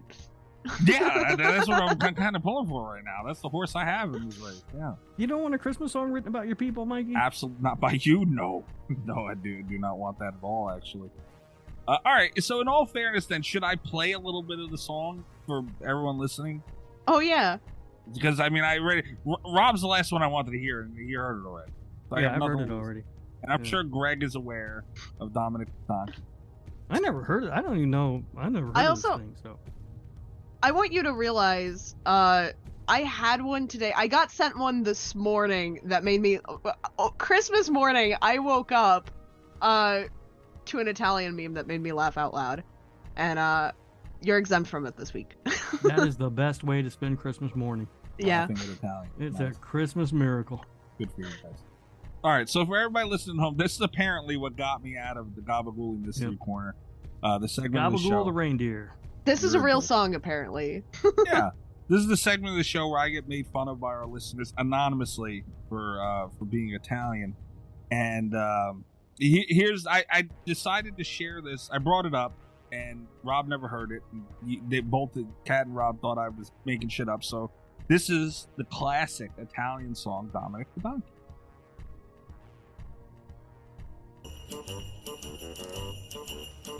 Hey, jingity jing, it's Dominic the donkey. Jingity jing, the Italian Christmas donkey. La la la la la la la la la la la la la la la la la. Santa's got a little friend, his name is Dominic, the cutest little donkey. You never see him kick. When Santa visits his paisans with Dominic, he'll be, because the reindeer cannot climb the hills of Italy. Hey, jingity jing, it's Dominic the donkey. Jingity Jingity jing, the Italian Christmas donkey. La la la la la la la la la la la la la la la la Jingle bells around his feet and presents on the sled. All right, I think people get the idea of poor Domi. Now, my question is this. Is a donkey like a traditional Italian Christmas animal of some sort? I don't know. It would appear so, right? Yeah. Is there like some old Italian folk tale of the donkey that delivered the pepperoni to the village or something? You are making it offensive. I'm just asking questions. Why has it got to be pepperoni? All right, fine. Did he deliver the gabagool? Why has it got to be gabagool? The mozzarella? Whatever the fuck. Stop! You made it worse. He's continuing the same thing. The Italian Twix. What was the ravioli? Italian what? I don't Reese's remember. Cups. Reese's Cups. That's right. Yeah. I didn't even come up with those. That was Kat. But you won't let it It go. wasn't me. That was an anonymous listener. It was an anonymous listener. All I did was send you a picture of my this is Italian the first- Twix when I was eating them. Gabagooli Mystery Corner, where we know who sent this one in. It was Mikey. Well, no, you told me to. You owned one. Mikey out here celebrating his own culture. I'm glad, Mikey, you finally accepted who you are. I cannot believe I submitted something for this fucking thing. That you tricked me. Cat, this was a master plan. Damn it. You volunteered. Well, if fair is fair. If people are listening, they need to know why. And I didn't know Rob was going to call it Gabagool the reindeer. I can't remember what the fuck the name of the thing is. Talked about a half hour ago. All right. Nothing has happened to get Rob off the hook for Huckleberry Humphrey's Hillbilly Hoedown. This is the part of the show where listeners anonymously submit redneck memes, southern memes for Rob. And this one, Rob, speaking of things not being anonymous, this person, they wanted you to know who sent this in. Okay, so I just sent it in the group. These will be posted on Patreon for the listeners to see. We do describe them for everyone who's not a member of the Patreon. And this was submitted by Leah. Damn it, Leah. Leah. All right. You know what, Leah? You're not going to be at the bottom of the next rankings. There's no way. Not with these. This is amazing. All right. So this is it's a picture of cowboy boot Crocs. And then it is captioned, blame it all on my roots. I showed up in Croots, which of course is from the Garth Brooks song. That fucking song I like by him. What's the name of it? I don't know. I played it on How long ago? Killer Beats like a year ago or something. You don't remember? No, I remember this. Yeah, but Friends in Low Places. That's the name of it. Yeah. So yeah, well done, Leah. Well done. And I think I just was mean to her on Twitter a few minutes ago, so now I feel bad about it. You tweeted, "Damn it, Leah," and she didn't even put anything bad. She put something about horror. It was from The Shining, though. So now I might be the first person to get a "Damn it, Leah" shirt when we inevitably start selling them. Croots, Leah. I like didn't that. need to see those. We should start making real life slasher radio Croots. See what you've done. We would make so much money. No. Those have to be It real, would be right? Croot money. I've never seen them. Me too. Men's Oh my Croots. God. Oh, I do have 70% rock boots off. men's. Oh, these, yeah, okay, so I found some, but they're not like cowboy boots. Oh. Well, They're snow shorter. boots? Yeah. Oh. Snow boots with holes in them. It makes no fucking sense. Okay. Now we're just doing shit to do shit. Yeah. Oh, wait, I do see some here that... Hold on. Yeah, could you picture Rob walking around South Carolina in Croc cowboy boots? Yes, I can. I don't want to, but I can. Yeah, okay, so I just see snow boots or rain boots. I don't see cowboy boots other than like memes. Might be a reason for that, man. That's where we've got to get in there and capitalize, man, before somebody else steals it. I You can't don't wait do to see Rob wear his prototype Croots onto Shark Tank. Mark yeah, Cuban to tell you to go fuck yourself. Back in that. All right. Well, well done. Did I tell you, guys? When my couch was delivered, the guy that delivered it was wearing Crocs. Oh, that's Southern people have no business wearing Crocs. I'm sorry, I said it. Why? I don't know. It's warm down here. It doesn't go with the feng shui of what's going on down there. Yeah, that's the thing. I feel like it's humid. It's warm. Those things are rubber. Your feet are gonna stink. No, because they've got the ventilation in them. Oh, so it all leaks out. I will say, Stevie Juice's fiance did wear Crocs to my house for Christmas Eve. Nice. He got a good one, huh? Yeah, she wore Crocs, and she had Nightmare Before Christmas pins on them. Oh, the little what are those things called? I don't have any of those things. I know what you're talking about, though. Yeah. So. They have a name. I'm gonna look it up because it'll drive me nuts if I don't. There's a name. Yeah, gibbets. They're called gibbets. I feel like God damn it, I'm gonna quit the show. I feel like this isn't even the first time we've had to look up what a gibbet is, and I hate it. I hate that we've done this more than once. They've got, there's a whole cereal collection now. You can get Honey Nut Cheerios, Trix. Stuff. Lots of styles for ladies, Kat. No. Harry Potter. No. You got Harry Potter Crocs now? No. I'm not acknowledging that shirt. They got a big sale going on at Crocs right now. Oh boy. Are you done looking at Crocs? Huh? Are you done looking at Crocs? I don't know that I'm ever done looking at Crocs, but I can stop. I'd appreciate it if you stop. At least for the next 30 to 40 minutes. All right. That is it for the news. That's it for all this other crap. We'll take a quick break, and we'll be back with the Patreon pick for this month, Inside. And I have to pee. So. Yeah, I had to pee too, and I have a feeling I'm going to get in there and probably have to poop. So we'll see how it plays out. I have a feeling I'm going to be back before you. I'll be right back. Maybe.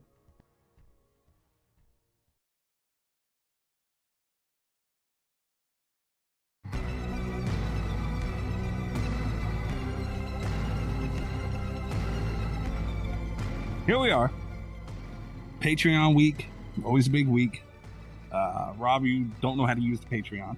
Oh, no problem. So you need me to go through everything for you. And for listeners, we go through all the things that were nominated, what was voted for, and obviously you know who won. So here we are with Miki, who are up there, Advent Calendar from 2021. Good choice, Miki. Okay, I haven't seen that one, Miki. It is one I want to watch though, so I wouldn't have been mad if that won. Okay, that was the one, Cat, with the wheelchair poster that I didn't like, right? Yeah. Yeah, it looked Conjuring-y to me. I don't want to say that it's not. It's more high concept, I think, because The Conjuring is like a fairly normal, like spooky demon's gonna get you. But Okay. Advent Calendar has like a whole little, it's like an enclosed world. Plus, what you're forgetting, Mikey, is Kat loves The Conjuring. I don't think she loves the Conjuring. I don't love The Conjuring. I love the war. I don't think that made I air, don't love so either. only the three of us and Chris know what you're talking about. I don't know that Chris does. Bet Chris does not know. No, I don't like The Conjuring. Hey, Chris, let us know if you recall Conjuring and Warren conversation. Speaking of Chris, EyeRChris, the Ginger Dead Man 2005. We talked about that earlier. The original? You're asking me? I don't know. Dude, I hated those. Congratulations. They're proving me wrong. Yeah, all right. I just, based off of Thanksgiving 3, I figured that if they chose Ginger Dead Man, which was my guess for what you guys were gonna pick, I thought that it was going to be a sequel, knowing that at least Rob and I would also watch however many we had to catch up. Yeah. You know, well, I good would for have you been guys. okay with that one. I think the Ginger it's a series of diminishing returns, but I would have been okay watching the first one again. Okay. Okay, we had a little bit. We'll get to. Okay, we'll get to that towards the end. Nesto put up Black Friday from 2021. Wrong holiday, but all right. Yeah, I haven't seen that one. But it doesn't look bad. Like it's like a horror comedy, I think, right? With like Bruce Campbell or something. It is. Yeah, I'll probably watch And that. it's not bad. I would have watched it. Okay, fair enough. Whatever it wasn't the Tree movie. So Nesto, I appreciate that. I am a little disappointed about that, Nesto. I mean, come on. He didn't pull the trigger, man. I was shocked. And you know what? They've got to keep us on our toes. If they follow through on every threat. Yeah, that's true. He's got that in his back pocket, I'm sure. Nesto's sneaky. And he waited like a day to put his movie in. So it's like he purposely made me work. And I checked the motherfucker, too. Didn't do it yet, and nothing. So that was a relief. It got a little messy here, so bear with me, guys. Because there was a little bit of turmoil. A little bit in the what the hell is this? The Omen this week. Or this month. Because Leah put up Better Watch Out from 2016. Great good movie. Yeah. Great. Oh, fuck. I just seen this motherfucker. Damn it, Leah. Great movie. Great movie. Chris, being the slasher radio veteran that he is, he said that he threw out there and commented on Leah's post that it was already reviewed. He even pointed out like episode 11. I don't even know what fucking episode was reviewed on. I trust Chris. Right. And he even said, but then again, that was in the before times. Yeah. We have like our own BC on this show, which I guess would be before Cat. I don't know. We got BC. So I put it up because Leah did. She then commented on that too, by the way. And she said, it was darn, may have to go with the tree. Yes. I didn't see that until just now. I also didn't see fucking Greg commented on Leah's post with that. Yes, go with the killing tree. Mikey will love it. You might like it. You don't know. I guarantee I won't like it. You might. Leah then put up Mercy Christmas from 2017. What the fuck? I don't know what that is. And Mercy Christmas? I just see this. I see Leah's. I don't know. I don't see the replies. Because I guess she was trying to replace Better Watch Out. I did not put Mercy Christmas up. I took her first pick. Okay. Because that was before Rob and Cat, and if they didn't talk about it, I feel it's more than fair game.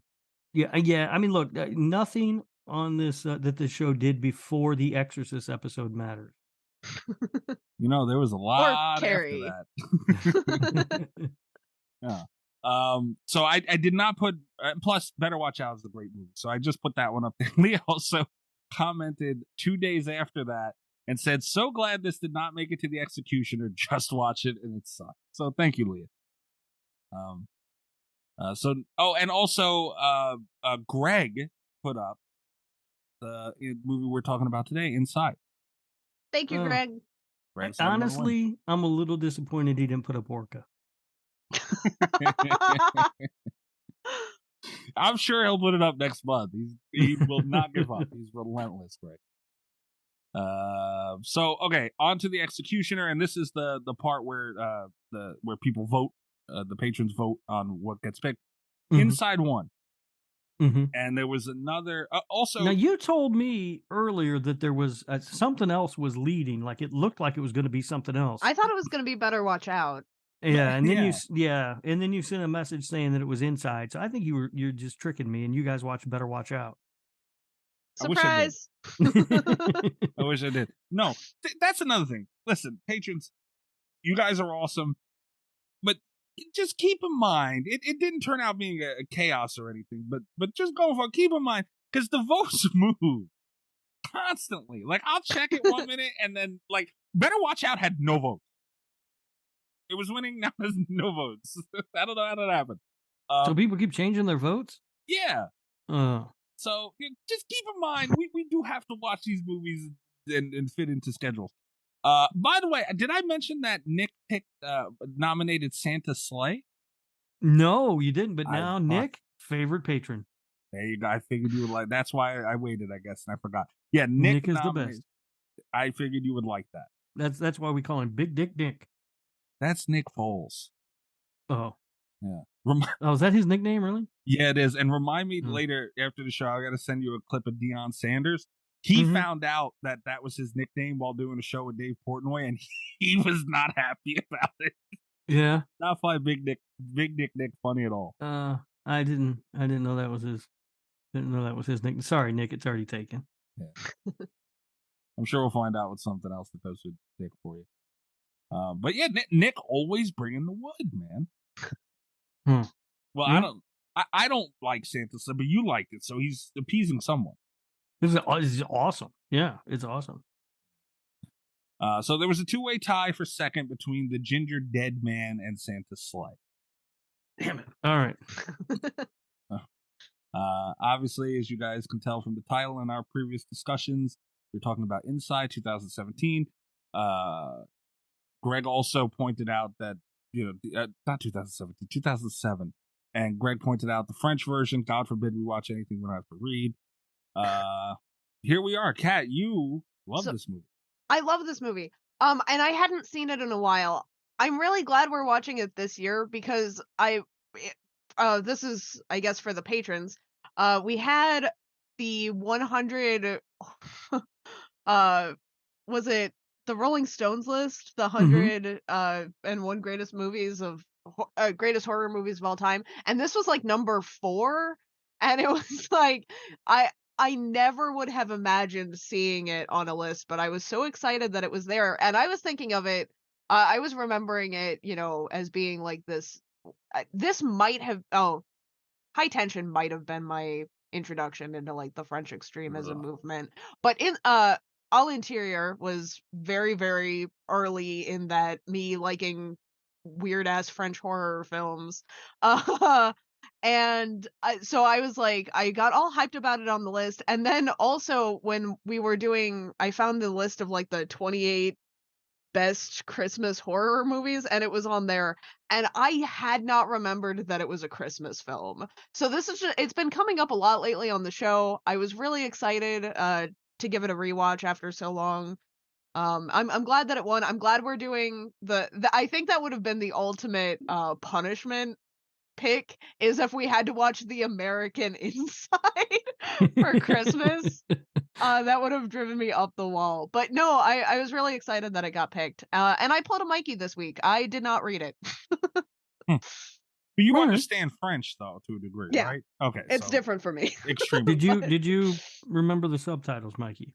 Yes, I watched the subtitle. All right. I will say this though, I mixed up because 2007, 2017, I didn't remember which was which, and I started watching the English version, and I understood what was being said, and I was like, oh, this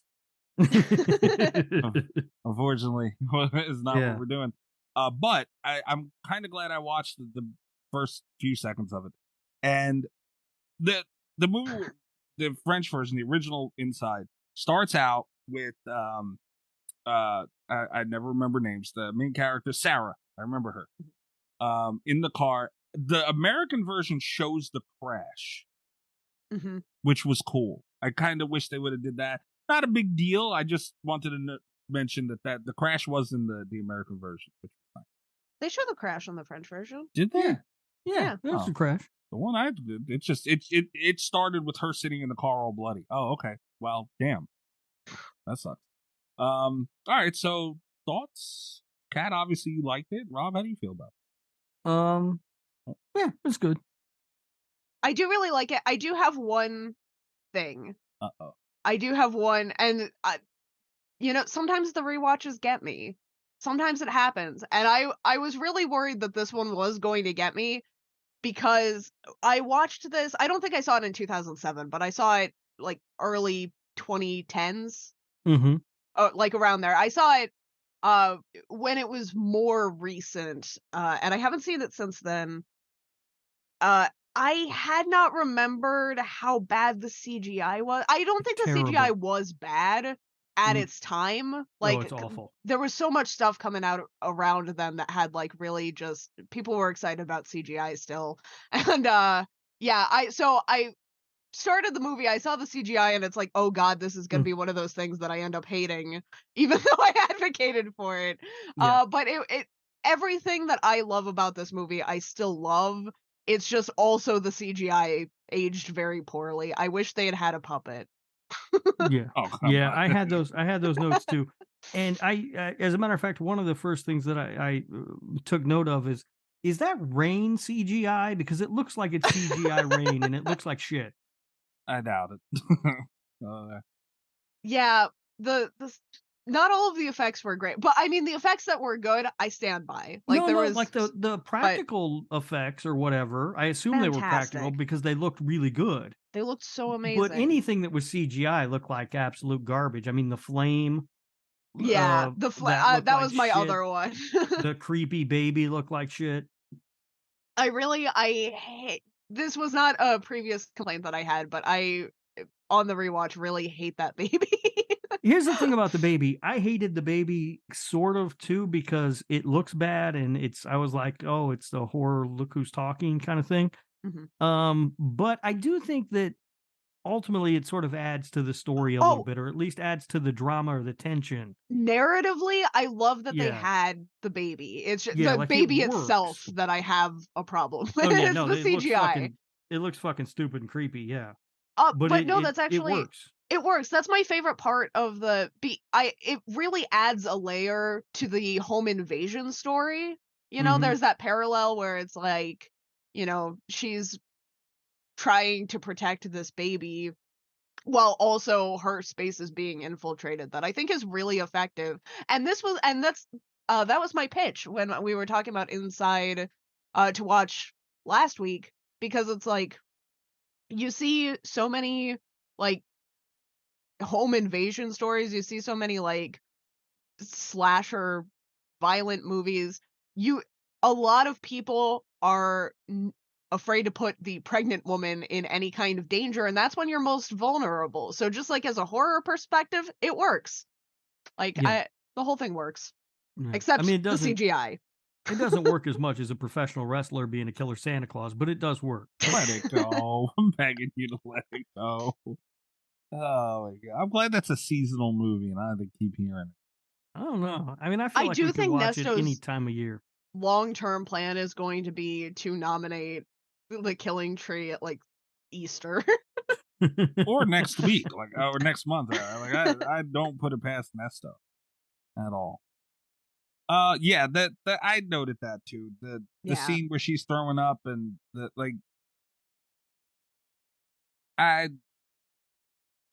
it was not the type of movie for that. No. And I get it, like they were being artsy and and I get like it's a French movie, so I guess it kind of fits a little better in that world maybe, but I could have did without it for sure. And it looked terrible. So I don't know what the hell they were doing there. Yeah, I'm glad it was there, but goddamn. I could have did I wish without they'd found another way to do it. Yeah, like it was like you said, it's a whole. Yeah, okay.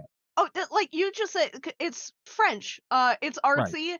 They could have found a workaround, right? Yeah. Like any kind of editing trick would have been fine to just give you the impression that we're supposed to be thinking about the damage that this is doing to the baby. Like there were so many workarounds, and it's hard to blame them. It came out in 2007. Everyone was going overboard with CGI at this time. When you put it in its place, I don't think it's as egregious. But yeah, there were so many better workarounds. And I think if they were doing this movie today, hopefully they would know better. Did they do it in the American version? I have not seen the American version. Oh, okay. I haven't either. I wonder if they put that in there. I'm afraid to watch it. Like the CGI looked bad, yeah, but I think it was more how they did. Like this movie was bloody. They started off with well, they didn't start off apparently sitting in the car, but early in the movie, they're covered in blood, and they even flash back to that crash, which was really fucking good, and that a couple scenes later. But the baby thing was like, the baby was so clean, and like the background, like of the, like, it was just gray. Like, if they would have had it like bloodier, it would have made sense maybe more and fit more. But it was like, remember, Rob might remember better. Remember like when the internet first started and there was like that dancing digital baby? Oh yeah, fucking baby. Yeah, I remember that. It looked like that. And I'm like, what the fuck? So maybe if they would have made it match the tone of the movie a little better visually, like that might have helped it. But I don't want to see no bloody baby, Mikey. What the fuck is wrong with you? I don't want to see it either, but I'm saying, but it would have aligned a lot better with the movie. Mikey out here wanting to beat up babies. Wow. How do you get that from that? What's wrong with you? Oh. But yeah, I mean, I like this fucking movie, man. I liked it. They other than the baby stuff, they kept it so real. Like that, the scene where the lady's knocking at the door, like, dude, that was creepy. Because, like she's home alone, and obviously you don't want to let anybody in, and then like the way she just hits her with her, like, oh, your husband's not sleeping, sir. Like, damn. It was. And I like that it's a home invasion premise, like from the beginning also, because there's just that, like, I didn't know. Now when I see that a movie's French, I assume it's going to be a little bit weird and very bloody, but like that wasn't the tone, I guess. When I saw this the first time, I didn't know that this was going to be a thing, and it's like I kind of thought it was a home invasion movie at first, and they just get to it so quickly, where it's like you kind of expect that this is going to be, because not to let the creepy woman inside, but like you imagine that it's going to be like a whole song and dance that they do, and she goes really quick from like, I need to borrow your phone, to your husband's dead. And it's like, what the fuck? Yeah. I mean, sometimes you do want to let the creepy woman in your house. Is she Emma Roberts? Yeah, just depends. Yeah. Depends on what kind of night. And usually we've talked about it before, that when in foreign movies it's kind of hard to catch tone and real true, like to gauge the acting and all that stuff, because we don't understand it.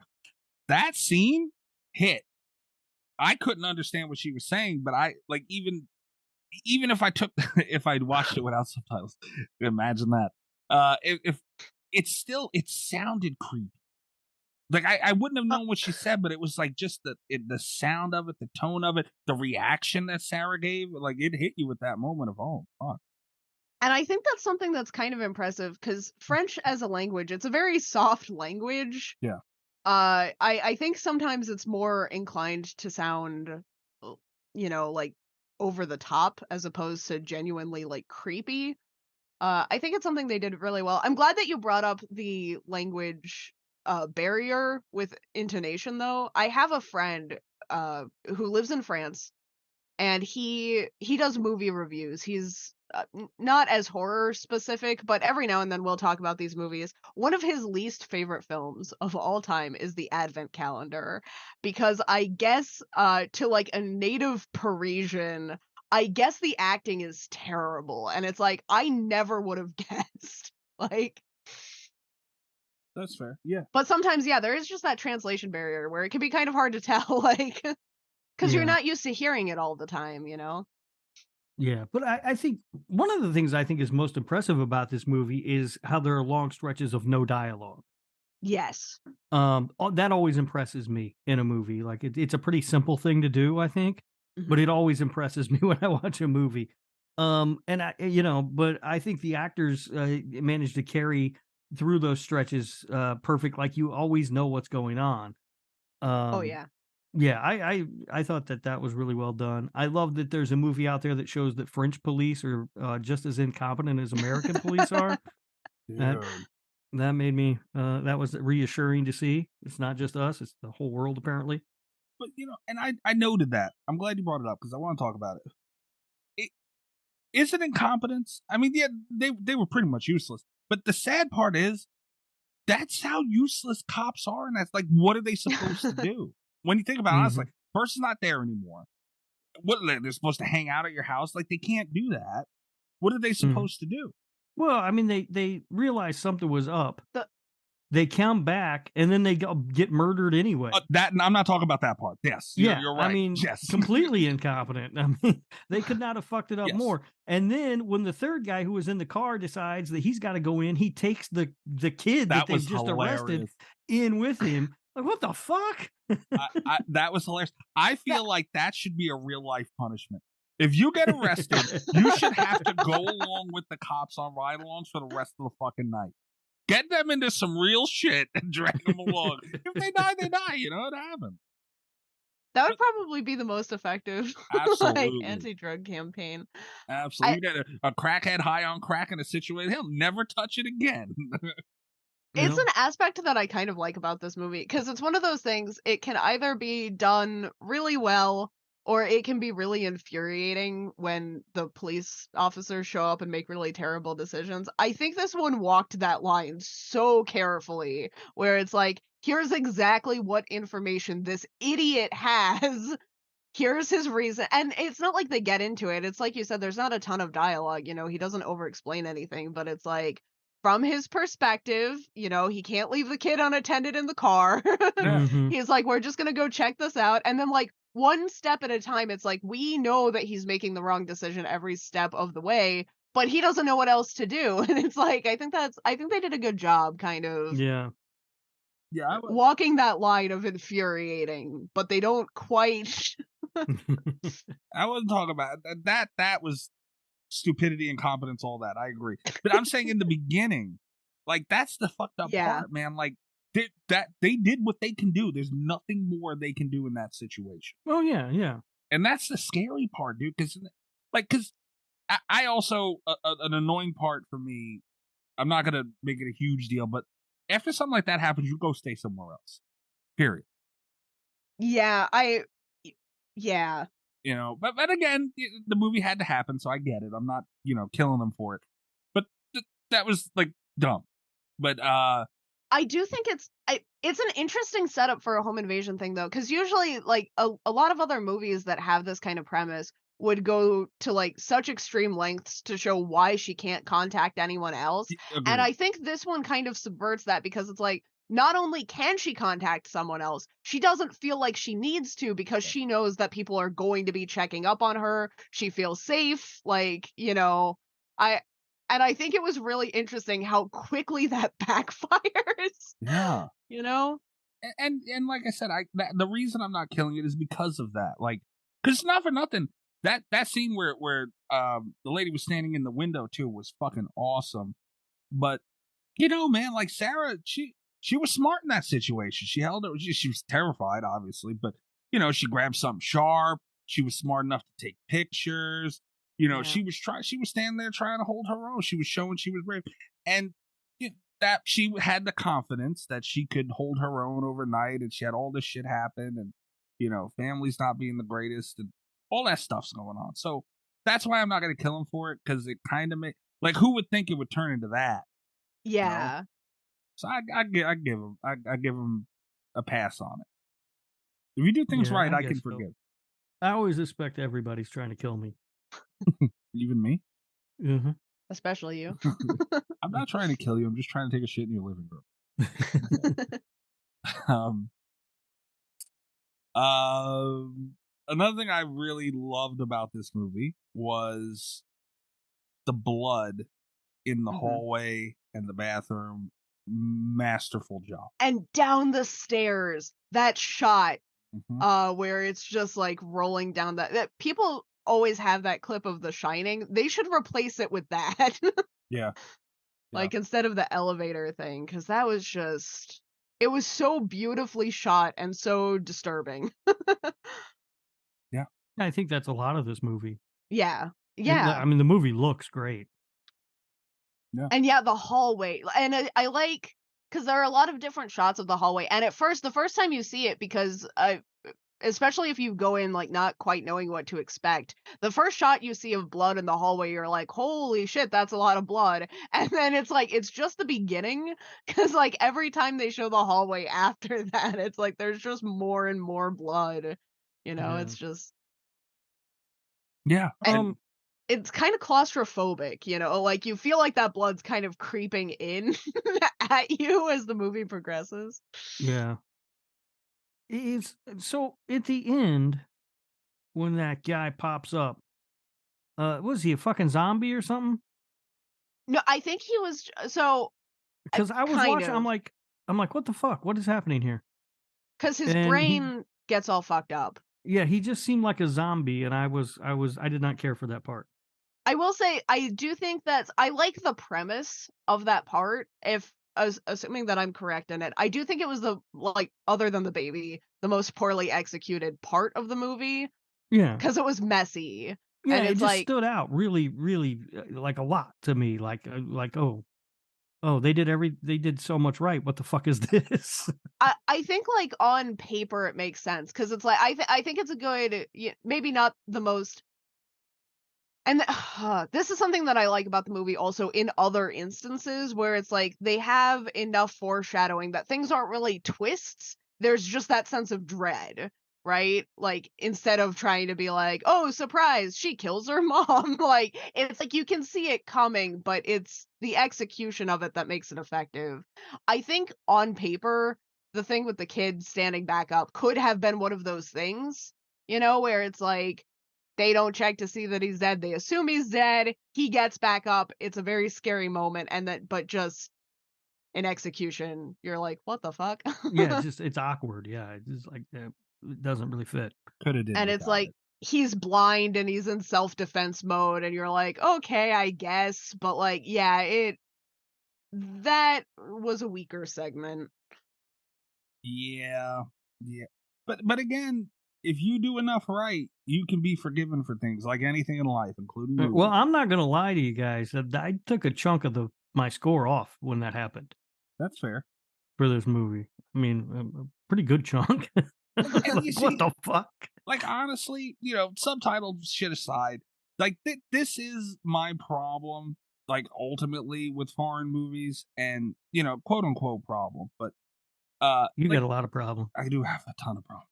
But the problem I have with foreign movies is I don't know how to feel about shit. Because like you look at things here, and we have a specific style for better or worse in filming, and the things are the way they are. But like stuff like that, Kat, you would probably be able to tell me, like that's probably like some French shit that would be okay, right? Like that would be more accepted there than here in that scenario. Oh, probably. Right. Yeah.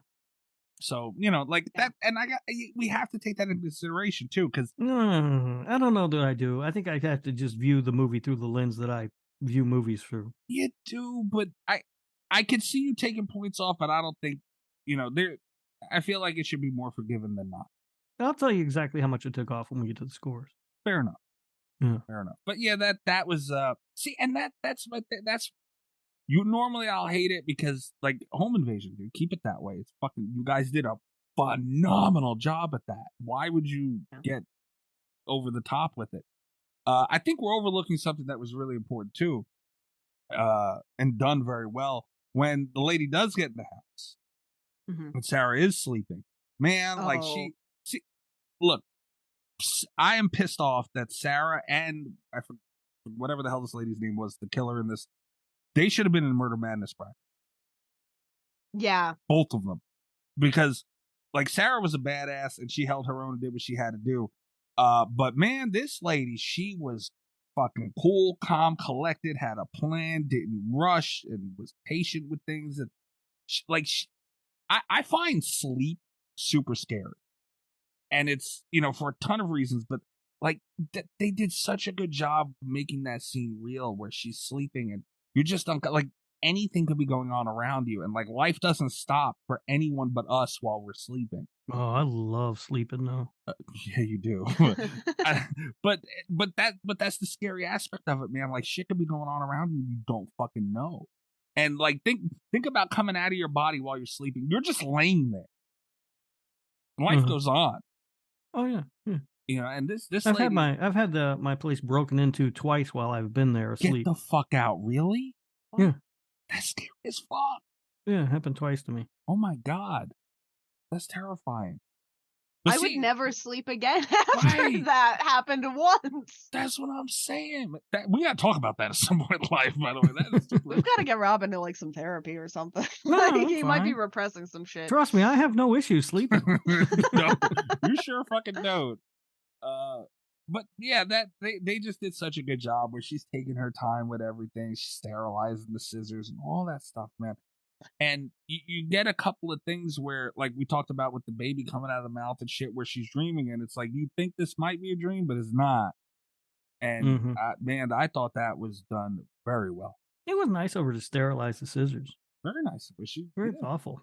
Yeah. Well, I mean, she wants the kid.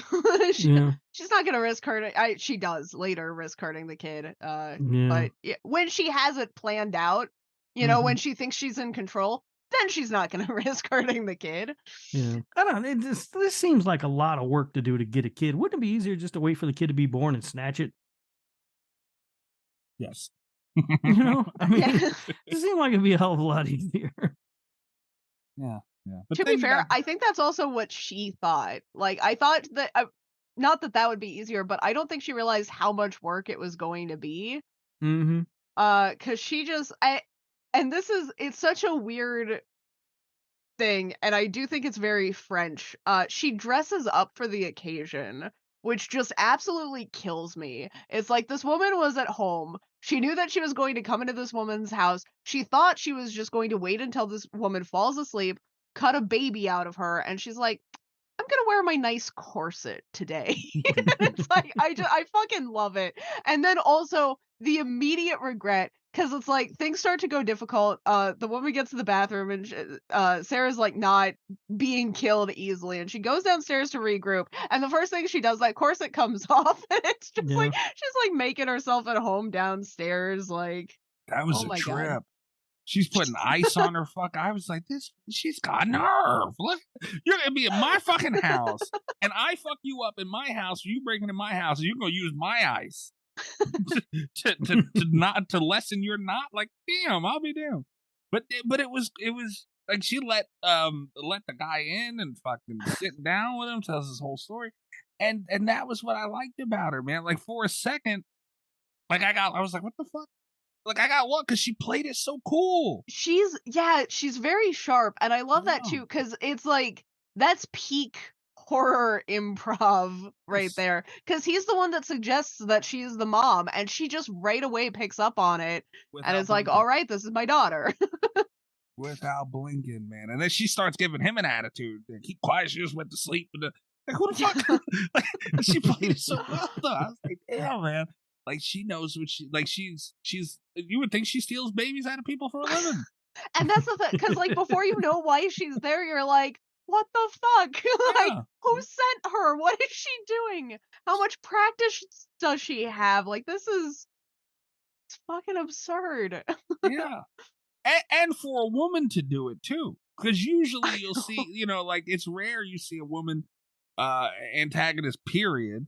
But let alone, like, you know, home invasion, like, you think strangers, even though there were girls in there, but the main dude was the sackhead guy. Like, it's usually a guy. Like, you point to a bunch of home invasion. I like that they did it with a woman, because you see, like, that's, like, I don't think a guy could have pulled that off as well as her. And, you know, period. Like, I mean, she really just blended in and played her role, was super smart about it.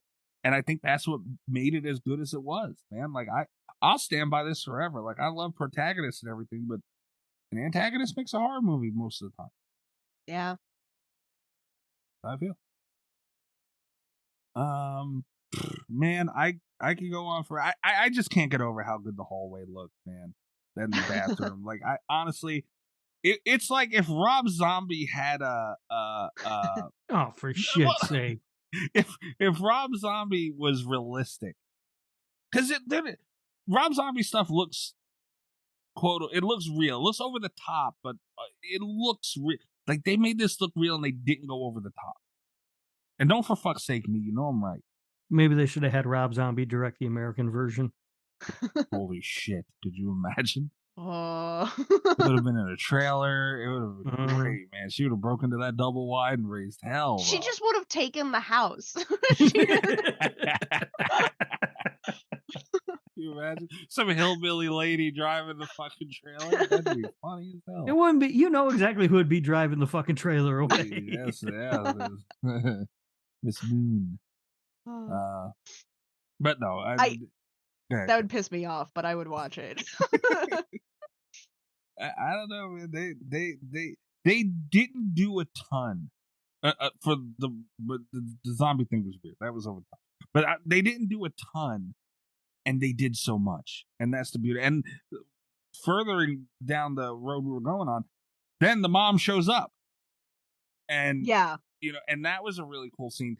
But the funny part was the dude is the one who's like, "Oh, you're just going to people." Dude, she could live there for all you fucking know. Like, right? Yeah. Who are you to say anything? So, man, when she stabbed her mom, I went, "Holy shit!" That was deep.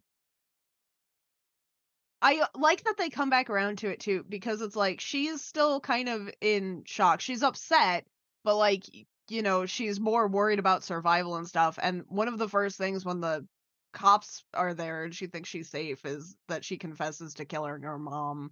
And I thought that was just a really powerful moment. Yeah. It's rare where a movie will make me say something out loud. I was like, "Oh shit." That was because it happened so fast and it was believable. What were we were talking about with Lake Alice with the fucking the kid with his hands tied in front of him who couldn't do anything. You're trying to set something up and you have an idea of how you want to do it and you can execute it terribly and it just takes everything away. It's all you can talk about is how dumb it was. Man, this was seamless. It made sense. I did for a second go, well, she would have recognized her mom's voice, but you don't know in that situation, man. You're in panic mode. So I think she's just in shock. I don't, you know what I mean? Like anybody who came at her, she would have stabbed it. It worked. It worked really well. And that was something that I agree, because like when you're panicked like that, in a lot of the reviews I saw, like, why can't she recognize her mom's voice? And it's like, no, I don't know. And it's a woman doing it. So you're hearing a woman's voice. And in a moment like that, that's all that's registering. You hear a woman. And she's like prepared. It's like when you're in that kind of situation, you have one chance. And it's like, as soon as she comes, I'm going to stab, And it's like, I don't even think she really had time to register the voice. Yeah. Like, she could die, dude. There's a high probability she's going to die doing. You got to be fast. It's to get the balls to do it in the first place. Yeah. Like, I mean, I didn't dock points on that for anything because, that shit, I couldn't imagine being in that situation. And she's going about all this. Well, like, there's so much that could have went. I'm so impressed by the killer in this movie because there's so much that could have went wrong while she's entertaining these people in the living room and house. And she's up there in the bathroom bleeding, crying, fucking dying and everything. And you're just trusting she's not going to bring her ass up out of there. Yeah. She's just so cool and collected. And there's also the scene, it's not quite as ballsy, I don't think, but she's so quick on her feet. Like when the police officers come to the door and they ask what that sound is, and there's just like the quick look toward the sound and then very casually, my ancient washing machine. And it's like, just so fast, Blink. She don't blink. Yeah, very disappointed. Kat, shame on you for that. For not having her. I think both should have been in both Murder Madnesses that we've done. They both could have been on there. They probably should have been. Although I don't know how far they would have gotten because at that point I hadn't seen the movie. So yeah, I tried toward the end. I got a little bit more lax because we had at that point confirmed the 64 number, and we had to spread the web a little bit wider. But I had tried initially to pick things I thought we all probably would have seen. Fair. So there were like some French movies that didn't make it on here. That's fair. And also on the Final Girl bracket, and just as a Final Girl in general, I'm not 100% certain that we can count Jess as a Final Girl from Black Christmas anymore. Why? So I heard a theory, and I've rewatched the movie, and it kind of checks out. That Jess didn't survive that. I've also read that theory, but it's not Yes. confirmed. No, And but also, it I does, like Jess. it does kind of hold water. I mean, it makes a lot of sense. Sarah After having- definitely doesn't survive. She might not. Yeah. She Yeah. might not qualify either. Yeah, but I rewatched Black Christmas with that theory in mind, and it kind of holds up. Okay. I don't think I've ever watched it with that theory in mind.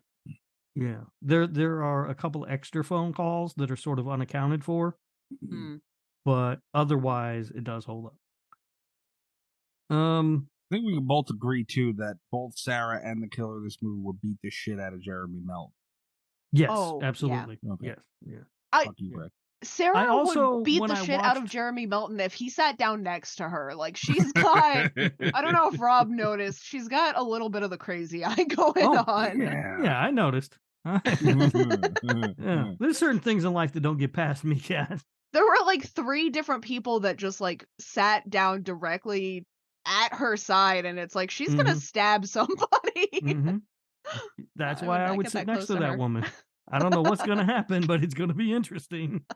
I did note that too, because she said when, which I think we should talk about more, but when she does reveal why she's there, and she goes, "I want one." It creepy as fuck, by the way. But then Sarah says to her, "What kind of a man would fuck a maniac like you?" Rob! Just no Absolutely. hesitation. I thought the exact same thing. I was like, what are you talking about? Of course I would bang this chick. Rob would be there with flowers, chocolate, and leather, like ready to go, man. Yeah, I And don't a whip. know. I don't know what's, like I said, I don't know what's going to happen, but it's going to be interesting. You might not make it through that one, buddy. Those are the chances you have to take in life. Fortune favors the bold, my friend. Yeah, I laughed out loud when she said that because I was like, Rob has to be looking at this scene going, "Ooh." I was looking at that scene going, what do you mean no one would fuck her? Of course they would.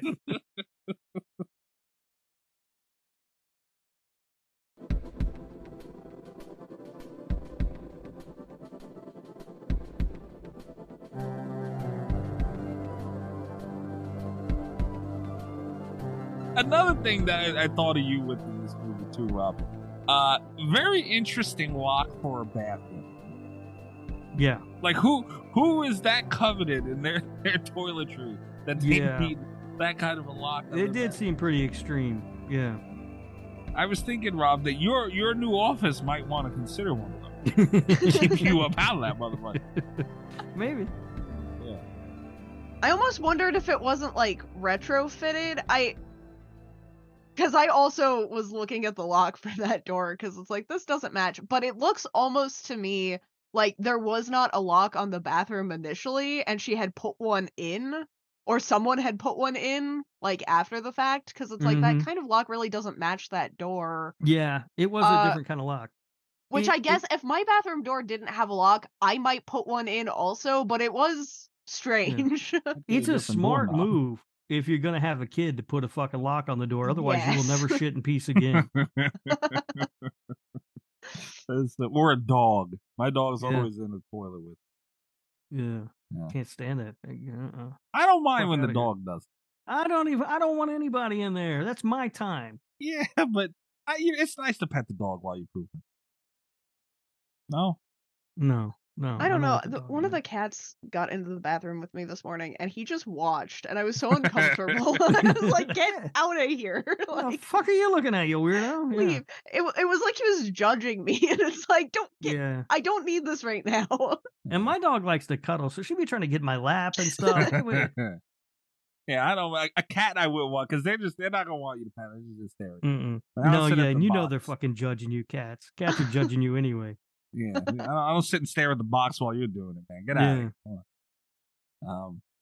But yeah, I thought that was funny. I'm like, Rob's office should invest in one of these. Yeah, I mean, they might. I don't know. They were pretty horrified, I think. What if there's a horror movie starring Rob where it's just like he just destroys toilets and people start getting sick or something? That'd be kind of cool. It wouldn't be the worst movie we've watched on this show. No. the cops, they were pretty useless. Yeah, absolutely. And again, I don't know how the French police force are. The FPD, we can call them. I don't think that's what they're called at all. I'm but positive it's not, but Mm. let's do it. So the FPD was pretty useless here. They were fully uniformed in the beginning.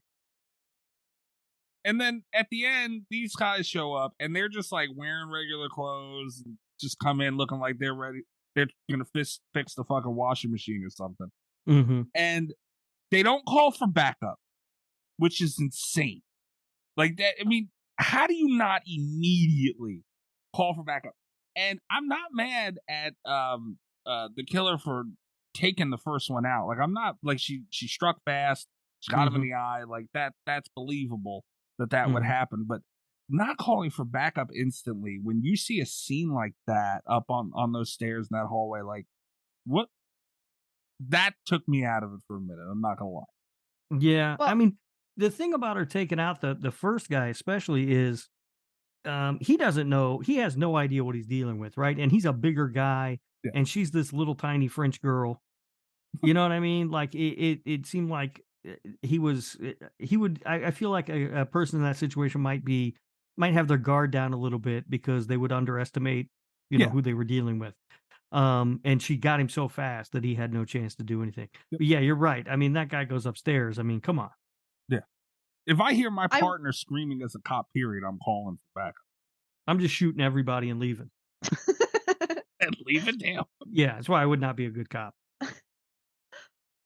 This is the only French movie that I can think of off the top of my head where the police actually are able to show up at all. So I don't have. So first of all, good job, I guess. Gold star, you tried. But also, like, I don't have a ton of context as to, like, I don't know if this is normal. I don't know if they're usually portrayed as kind of, like, goofy and incompetent.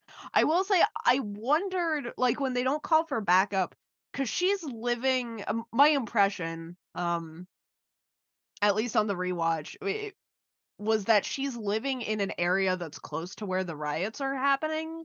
I'm wondering if, like, they might not have had a large enough staff to think about backup, Yeah. I don't know. I'm not giving them that one. You call back up. Especially you see something like that, you call back. No questions asked. I don't know. Or you shoot everybody and leave. Or that. Would have been a better option than not calling backup. Yeah. True. But I mean, man, even after that, though, like, they recovered quickly, I felt, because, dude gets his head fucking blown off. Yeah, he does. Holy Such shit. an amazing shot. Yeah. And I don't again, know you if see that those was- lists all the time, the, like, head explosion lists. Yeah. This one never makes it on here, and it's like, And goddamn, I'm no. going to assume that was CGI, but it looked really good. It could have been practical. Yeah. Because it looked really good, and all the other CGI looked like garbage. There's no way it could have been CGI. I don't think There's normally, if it were a different movie, I'd agree, but there's no way that the same team did that and the Right? baby. That's Like, that's what I don't understand, because it seems to me like if you're gonna do shitty CGI rain, you would do the guy getting his head blown off in CGI as well. But I don't know how they would make it look that good. Yeah. I thought it was practical. I didn't even think for a second it wouldn't be. Yeah, that like I said, they recovered immediately because that scene, and that's the moment, man, because they put you on the ride because he's telling it's Policia, and she opens the door and she's got to struggle to open it. She's been through hell, and the cops are there, like that's it, like it's over. And then it's not, like, one of the worst things that could happen happened, like, right in front of her face. and this is something, again, just with this kind of movie, it's a dynamic that you see a lot where you think that something is going to end and it doesn't, and it's like, and it pulls you back in. And I think if it happens too many times in a movie, usually it's disruptive. There have been a couple movies, even in the last, like, year or so, that have kind of taken me out of it just because they keep doing the fake out thing, you know? And it's like this one, even before you've really gotten into the action, they're kind of like putting her in these impossible situations or giving her relief. Like, it just seems like it could have been over at so many different points, but it never distracted me. It never took me out of it. It was always just like, here's the next thing to deal with, you know? There was a lot of Yeah. forward momentum, I guess is what I'm saying. Yeah. Yeah. And that's the way it should be Yeah. in something like that. You know, there's no need to fucking bounce around. So just stick to what you're doing, because that's what it's home invasion. It's so simple to do. This movie reminded me a lot of Panic Room too. All right. Yeah, I I can see that. And I like that because I like Panic Room. I'm not gonna sit here and say it's the greatest thing of all time, but it's, you know, it's a scary concept, and I like that. Yeah. And A solid David Fincher film. absolutely. And you know, she's trapped in this bathroom, and at least the Panic Room, they had like all this shit in there because that's what it's built for. Like, poor girl stuck in the bathroom, like there's nothing but toilet paper and toothpaste. Yeah. And- Although I feel like that was the strongest bathroom door I've ever seen. I mean, that lock held up. That fucking door. I mean, shit. Yeah, that lock was a big deal, man. Yeah. You know, and you know, and she's good. That was like I brought it up when she was entertaining in the living room. You know, like she had to pick her moments because I say it all the time. I like to put myself in movies and think about if I was in that situation. Like, dude, when you don't know, like we're watching the movie, we know she's downstairs, we know she's icing her head, we know people are there. She has no fucking clue if this lady's sitting outside the door or not. You know, and every moment like of her opening that door is a big fucking deal. And I think they were able to translate that really well to the camera and to the audience. And I think she like that aspect of coming in and out and trying to, like, you're just so confined and it's so hopeless. And a lot of times that doesn't come across. That's why I picked Panic Room to relate it to, because there's been a bunch of shit like it. But Panic Room gave you that feeling of it being dire. Yeah. Yeah. Yeah. So I also, when I watch horror movies, like to picture you in them. Like saw traps and stuff. Yeah, that sort of thing. Yeah. Not nice. Oh, so there, I wonder what Mikey would do if he was stuck in this. I wonder what Mikey would do if he was attacked by a killer pair of pants. You did not fare well in that scenario, sir. I would have never seen it coming. Yeah, absolutely not. No. And I would have died saying, "What a stupid fucking way to die." Would have been pissed. Yeah, but I don't know, man. Like, if I say it constantly, if you can make me feel it, I'm there. Yeah, well, they did a great job of building tension in this movie. Phenomenal job, time and time again too. Like you could see the pony be tricked a couple times, or the Dominic the donkey be tricked a couple times, and you know it gets up. But they kept going back because that's all they had. They kept going back to her trying to get out, and every time it felt important and it felt, you know, risky, and I loved it, man. Mm-hmm. And so there are so many scenes in this that it's like I think other movies couldn't pull off. And one of my biggest pet peeves in horror movies is like when there's one of my biggest pet peeves, I think I talked about this in X even, where it's like don't stick your hand through anything. Don't look at any holes. Don't stick your hand in anything. And I think this is the one where I kind of bought it, because it's like she's seen out the door, the hallway's clear, she's so close to having that door open. And it's like, yeah, that one got me, the hand. Like, it really got me. Yeah. Because this was the first time I ever agreed with the idiot sticking their hand through a hole. And it's like, I would have been wrong. Yeah. Yeah. Yeah. I mean, they did a really good job of just creating the tension and everything throughout this movie. And I just looked the directors up. Mm-hmm. Boy, they have, they've done some good stuff. If you exclude Leatherface from 2017. Oh, Lord. Yeah. They did a 2020 movie called Candicia. I don't know if you guys saw that or not. Oh, Candicia was good. Really good. And they did a movie in 2021 called The Deep House, which I really liked. About the underwater haunted house. It was kind of cool. Ooh. Oh, yeah. Yeah. So they've done some good stuff. I mean, they're really good filmmakers. Again, if we Scratch Out Leatherface. That movie was awful. They also did. One of them did, at least. I'm looking at writing credits. One of the, you know how I always say there's like one segment that I like in anthology films. Yes. They had that segment for ABCs of Death too. Oh, Which was the movie that made me stop watching anthology films. I didn't watch either of the ABCs of Death. I just I don't have time for this bullshit. You were correct. yeah. But again, the ones that were good were really, really good. It was just everything else was bullshit. Yeah. So I mean, these guys are. They're really good filmmakers. I mean, they did an excellent job. They had 2 other movies on there too that I'd never heard of. One was Livid. Yes. Which I really like. No idea. It's kind of like it's not as good as Inside, but it does have very similar it's a little bit artsy and pretty violent. Well, yeah, check out their other stuff because they've done good stuff. I mean, I thought Candisha but the Deep House was good. Yeah, I really liked the Deep House, but I thought Candisha was slept on by a lot of people. It didn't get a lot. I didn't hear a lot of people talking about it. I thought it was really good. I didn't even hear about it.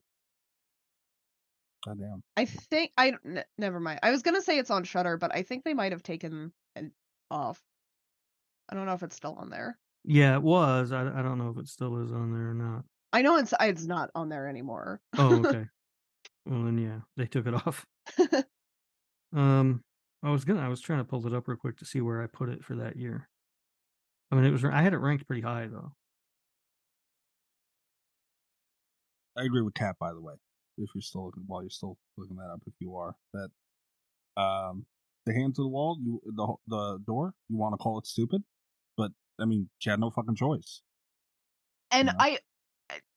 I liked the whole scene of her being trapped in there too, because it's like this has been her safe haven during the attack, her panic room, if you will. And she's been stuck in there, and then to have and so quickly, it's like just such a quick motion for the woman to block her in there, and suddenly it's like she's gone from being very safe to just completely trapped. Fucked, ultimately. Yeah. And her stab in the hand and I feel bad for people who haven't seen this, because I mean, as usual, it's a little late to mention it, but this is gonna be spoiler for like that we always it's spoiler filled. Yeah. So if you haven't seen Inside, definitely go check it out, and it'll make a lot more sense. But man, she stabbed her fucking hand and pinned her to that wall, and it's like that had to happen. Maybe not that exactly, but you're watching it and just knowing horror movies, she's gonna get caught with it. But she has no choice. I thought she was. I was expecting her to cut her arm off with something. So when she pinned her hand to the thing, I was kind of surprised, and I just couldn't fucking imagine how much that would hurt. And then when the cop finds her and pulls the scissors out, it's like, oh my god, that's gotta hurt. Candisha, by the way, I had ranked in the top 20 of that year. Damn. It was actually 1 spot ahead of Slacks. Oh fuck! Hold on.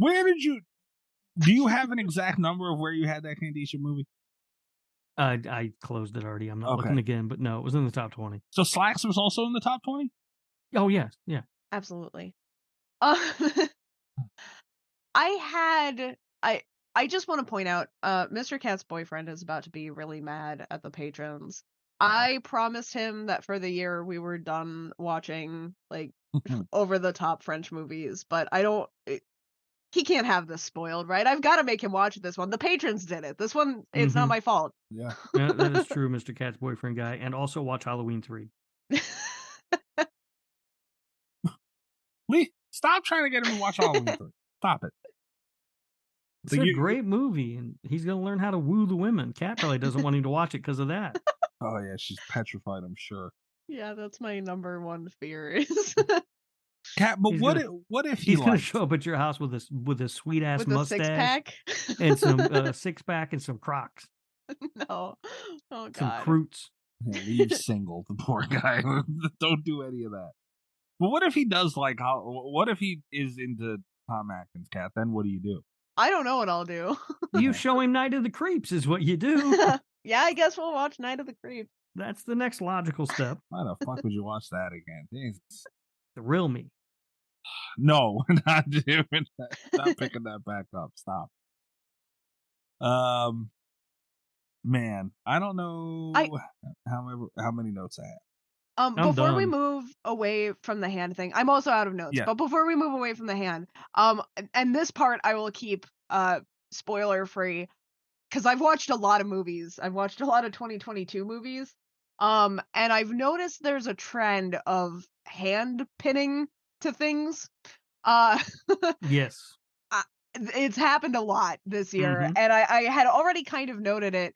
This movie was way ahead of its time. Holy hell. Yeah. And it Not did it definitively. This, I think, is the best hand pin. Did it great. Yeah. Yeah, but what we've seen this year is not only the hand pinning, but then the person pulling their own hand Back free through the, yeah, and doing it in the least effective way. yeah, like in the way that would do the most damage to their own hand. I don't understand some of that, but But how you pull something, like, to be fair, that's tough. well, yeah, it's just Still, you know, though. I would come on, I would stop and think about it for a minute before I just did I don't know if the you maximum will. amount of damage to my hand. I don't know if you will, man. You gotta get that motherfucker out. It's not easy to just pull something. That takes strength on top. Ugh, fuck that.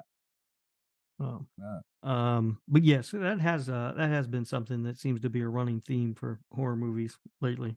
Yeah. I think the It last might have even started a little bit before this year, but it's just like as I've been catching up, I've noticed like there's a lot of this going Yeah. on. Yeah. Well, before since we're all running out of notes, I guess the last thing we talk about is her taking the baby out. Yeah. Goddamn. She Yeah. went up in there. Mm-hmm. It looked exactly how you would think something like that would look. Mm-hmm. And it was fucking crazy. It was. But you know, I mean, give her props. She had a goal. You know, she Yeah. woke up in the morning. She had a stated goal for the day, and by the end of the night, she had achieved said goal.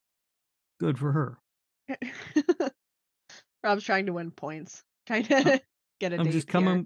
coming with an attitude of gratitude. You know.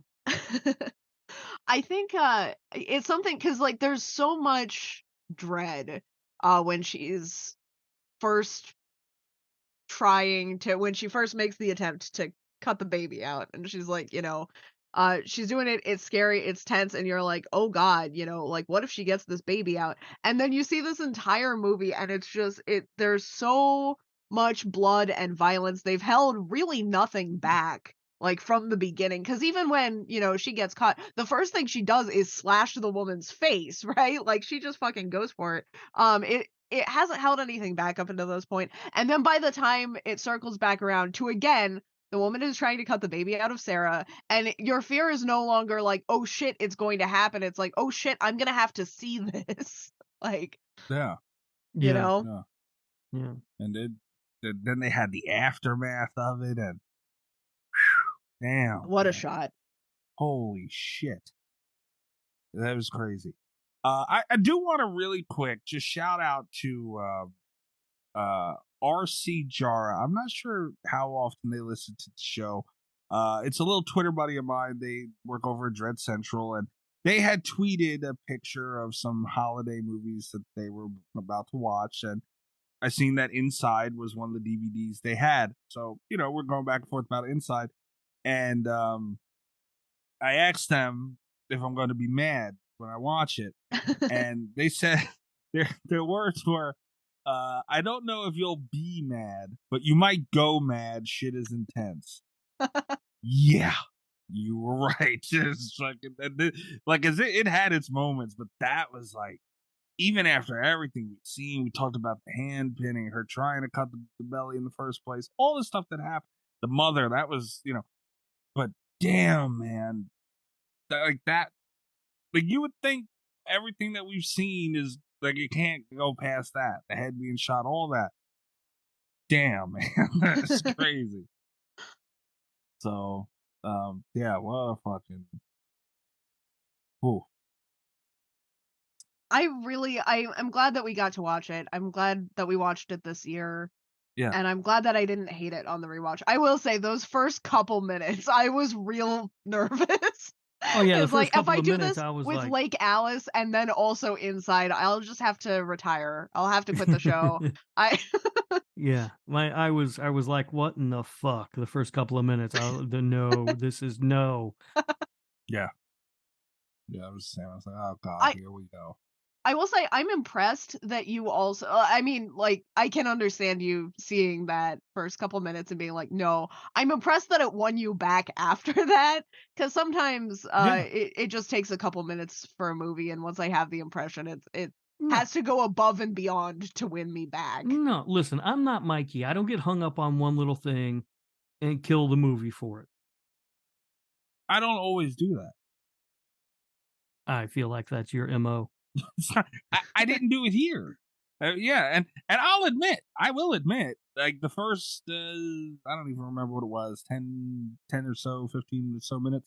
I was like I said, I was like, here we go, fucking hard. This is what I'm talking about with these damn things that make me watch them. And, it was slow and it was a foreign movie, and I was like, okay. But damn, man. And I had a little bit of a, I was looking at it different. And even when that door scene happened that I was going on about earlier, that I loved, I was like, holy shit, that was done well. Yeah, but it's still going to be fucking what it was. And it wasn't. So, yeah. Haha, All right. Rob. All right. So we doing reviews and ratings and stuff? Yes, I also have one piece of trivia. Ooh. Oh, good, because I had no trivia other than budget stuff. I'm stepping I'll wait. I'll do reviews and then I'll do my one piece of trivia. So and I'm kind of excited about the trivia also. We'll start with the IMDb rating today. It is at a 6.7 out of 10. Damn. Rotten Tomatoes has the official tomato meter is 83%. The audience score is 75%. So this one did better on Rotten Tomatoes than it did on IMDb. Critics seem to like it more than audiences, which the last few weeks has not been the case. Yeah, but it's not surprising for a movie like this. Yeah, I'm not surprised. I had one review. I chose a good review, I chose a bad review, and then I chose just like a couple snippets. One reminded me of, and I hate that this is a sentence that I'm about to say. One of these reminded me of Sexy Time with Rob. And it goes the through internet's hottest dating show. It talks a little bit about like some other extreme movies, Martyrs, Frontiers, Girl Next Door. Ends up praising Inside quite a bit. But the last note of the review, if I could give good advice to all male horror fans, don't think of this as the ideal date movie. It might cause problems in your relationship. Which, of course, made me wonder who showed him this movie on a first date. I guess it is good advice. Although, if you're sometimes this would work on me, though. Yeah, if someone was like, "We've got to watch with Inside." that sort of thing, that's as a general rule, that's probably good advice. But you also, it falls on you to know your audience a little bit. Yeah. Fair. Wow, they're getting free Sexy Time with Rob advice. Usually that's on the Patreon. I know it doesn't happen very often, but that's what you can get for just whatever tier. I don't know what tier that is. The fucking tier 2. You get Sexy Time with Rob every now and then. Also, guys, I almost put together for this week, but I think pretty soon we're gonna have another episode of Prison Love with Rob. Oh yay! What are the fun way to kick off the new year? Yeah, that's gonna be happening soon. I'm not sure exactly when, but I do think it's coming down the pipe soon. What are the odds that Kat picks the murderer again? 100%. I feel like pretty good. I mean, that was really kind of my favorite thing that happened on that episode. Yeah. And what I'm really time. curious about is what the hell's wrong with Mr. Cat's boyfriend guy? Because she can't pick a dude for anything. I can't. He seems so normal though. I know, right? He But seems really normal and really nice. He's and got it's a like, jar of teeth hidden somewhere. is he the exception that proves the rule, or have I been bamboozled? Yeah, it could be. Who knows? Because sometimes it's the nice ones that. You might have Yeah. been bamboozled because look at his Friday the 13th ranking. So there's something's off there. Yeah, I'm just saying. At some point, you're gonna find a long rope made out of human hair or something. What the fuck? What if that was the caveat? Is he kisses tongue first, like fucking Timothy Chalamet?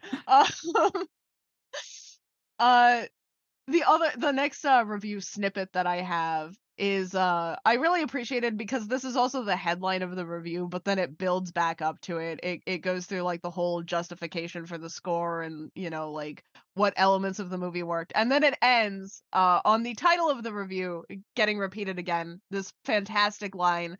I have never seen a female attacker be so violent or so relentless outside of Japanese cinema. Okay. Which I just thought, especially because we all know what movie is being referred to in that instant, I think. Mm-hmm. Yeah, we Sudoku versus Cat Ghost. Yeah, that's the one. Cat Ghost. So yes, my good review and my bad review. The terrible review, 1 out of 10. Damn. This is from Gorbo, which great screen name, terrible movie opinions, but great name. You did good. 1 out of 10, incredibly stupid, unintelligent, plus boring. Wow. Whoa. Inside. Boring. Yeah, can you imagine putting this on and just being like bored? It would almost be like saying that for Funny Games. Yeah. Damn. All right. Inside 2007 brings nothing to the table but explicit gore, and that makes for a pretty unappetizing dish. Okay, so maybe this just proves how intelligent I am, but I thought this movie was really boring. Hold on. I gotta look and see what kind of candy bars I got around here. That is the best way to get a candy bar. Tell Rob you're intelligent. I've been a fucking hardcore dope. horror movie fan since the age of about 2. Maybe Oh, that's get why the I was fuck outta here. unimpressed. Maybe it's because I have an actual brain. Oh my god, I hate this person Yeah. so fucking much. Don't close that. Send that to me if you can. Okay, yeah. Oh, what the fuck? We're still going. Dick We're face. And tip he's of the iceberg intelligent. here. Okay. An abysmally stupid and literal bloody mess that's a by-the-book slasher nonsense stolen from American horror and then called quote-unquote original French horror. Contemptible protagonist, illogical police cannon fodder, stereotypically uninteresting antagonist. This film is just as tired as the genre ground it treads. Wow. And this is a pretty scathing review. And it goes on. Mikey's gonna see because I'm gonna send it to him here in a minute. Yeah, please. It goes on a long time. I'm not gonna read the whole thing. This is one of the longest reviews I've ever seen on IMDb. But I am going to skip to the end because we can't miss my favorite line. The final shot of this movie is incredibly stupid, but everything that leads up to it is so ridiculous that it failed to affect me in the way the makers intended. I think this horror movie might have worked better as a 5-minute episode of Losers of Horror, but even 82 minutes in, the story was far too long. Aside from the incompetent direction, the only other thing I can offer is that if you're looking for a movie with tons of gratuitous gore and violence against pregnant women, here's the flick for you. Sickos. It's the full sentence, one word, sickos finale that really What a fucking.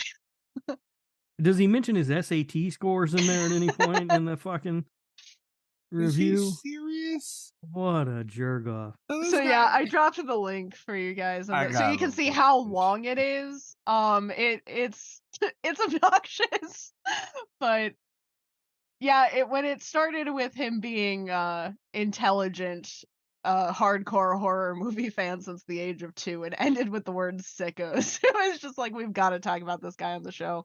Holy shit. He really went on about this fucking thing. He wrote a hated fucking this. book. He did. Well, he's so smart, you know. Yeah, this was nothing for him. He's very smart. Yeah. And not only that, he's talking about as tired as the genre ground it treads. So you're as the a biggest horror fan, right? Really, you fucking douche. Oh wow, Rob, what candy bar you got for him? I'm trying to think. Like, it's Give like him the all worst. of them. It's like the worst candy bar, right? It's like a Mounds bar or something. Yeah. Right? It's like a candy bar Yeah. you don't want to eat anyway, but now you're eating it in my ass. Wow. So wait, he's eating it in your ass. You're not pulling it out for him. He's going in there. No, he's got to get it out of my ass. I mean, that's... Rob's not doing that for Gorbo. you know. I don't want to know how one would go about doing that, but okay. Hey, that's for Gorbo's smart. He'll figure it out. Yeah, that is the dumbest thing I've ever heard. That's crazy. Fucking dipshit. Hey. Wow. You got to tell people you're smart. You're not smart. No, it's the way it goes. I don't know I'm the gonna last start- time I wanted to punch another person in the face as much as I want to punch this guy, and I don't even love this movie that much. Like, I'm I gonna like start opening all of my movie reviews from now on with "I'm so smart, guys." it. Yeah, Right. yeah. Trust me. Believe me. Yeah. Jesus Christ. What else? I want to see. Does he have other reviews? Oh, I didn't even check that. He sure does. He has to. He's the kind of asshole that has Our to. share his- Patreon, our new Patreon should just be Gorbo reviews. Mhm. Oh, man. Remember that one fucking guy? Jack the Ripper or whoever the hell it was? Oh yeah, yeah, He started the candy bars, I think. yeah. I He think did. he may have. That Oh yeah, fucking this guy. guy's got reviews for days. Oh yeah, we've got Wow. all kinds of stuff we can watch. We can Mhm. read from from Gorbo. And they're all 37. just as long too. He reviewed a movie from 1901. Well, he's smart. Yeah. Are you fucking? I haven't heard of other than Scarecrows. What the fuck is he doing, man? And a lot of them are French. There are like a lot of French movies in here. Does he like anything? No. These I'm are all just like looking. 1 to 3 out of 10. Oh, he liked the got some. Phrenologist and the Lively Skull. Yeah. The 1901 one. Okay. Got a 10 out of 10. Yeah, I mean, I'm just looking at like the opening lines of movies like Scarecrows Full of Empty Straw. What a dick. He really did that? Yeah. Wow. Torturously Slow Movie. Deadly Dull Tripe. These are all just like the opening few words of his reviews. Oh, that- Completely lost. That 10 out of 10 was the 1901 movie. Yeah. Oh, wow. Sophomoric granola tree hugging commercial. Tree hugging commercial. Yeah. It's terrible. Unbelievably stupid. Nonsensical science. Like all of them are just. Oh, here's a good one. A very average film.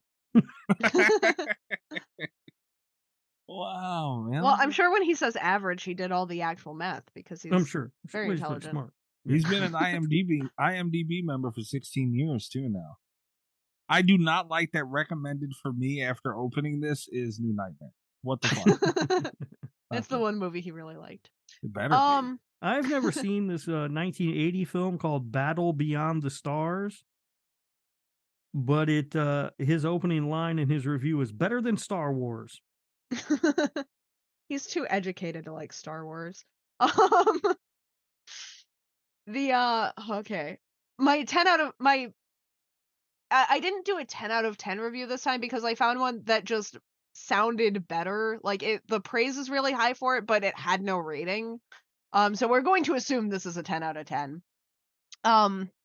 A genuinely effective and relentlessly violent feature to come out from this new wave of French horror, certainly ranking among the most disturbing and bloodiest films ever made. Inside is a prime example of extreme cinema, which marks the return to pure, unadulterated horror on the silver screen and manages to accomplish all that without entirely discarding the core elements that make a film work.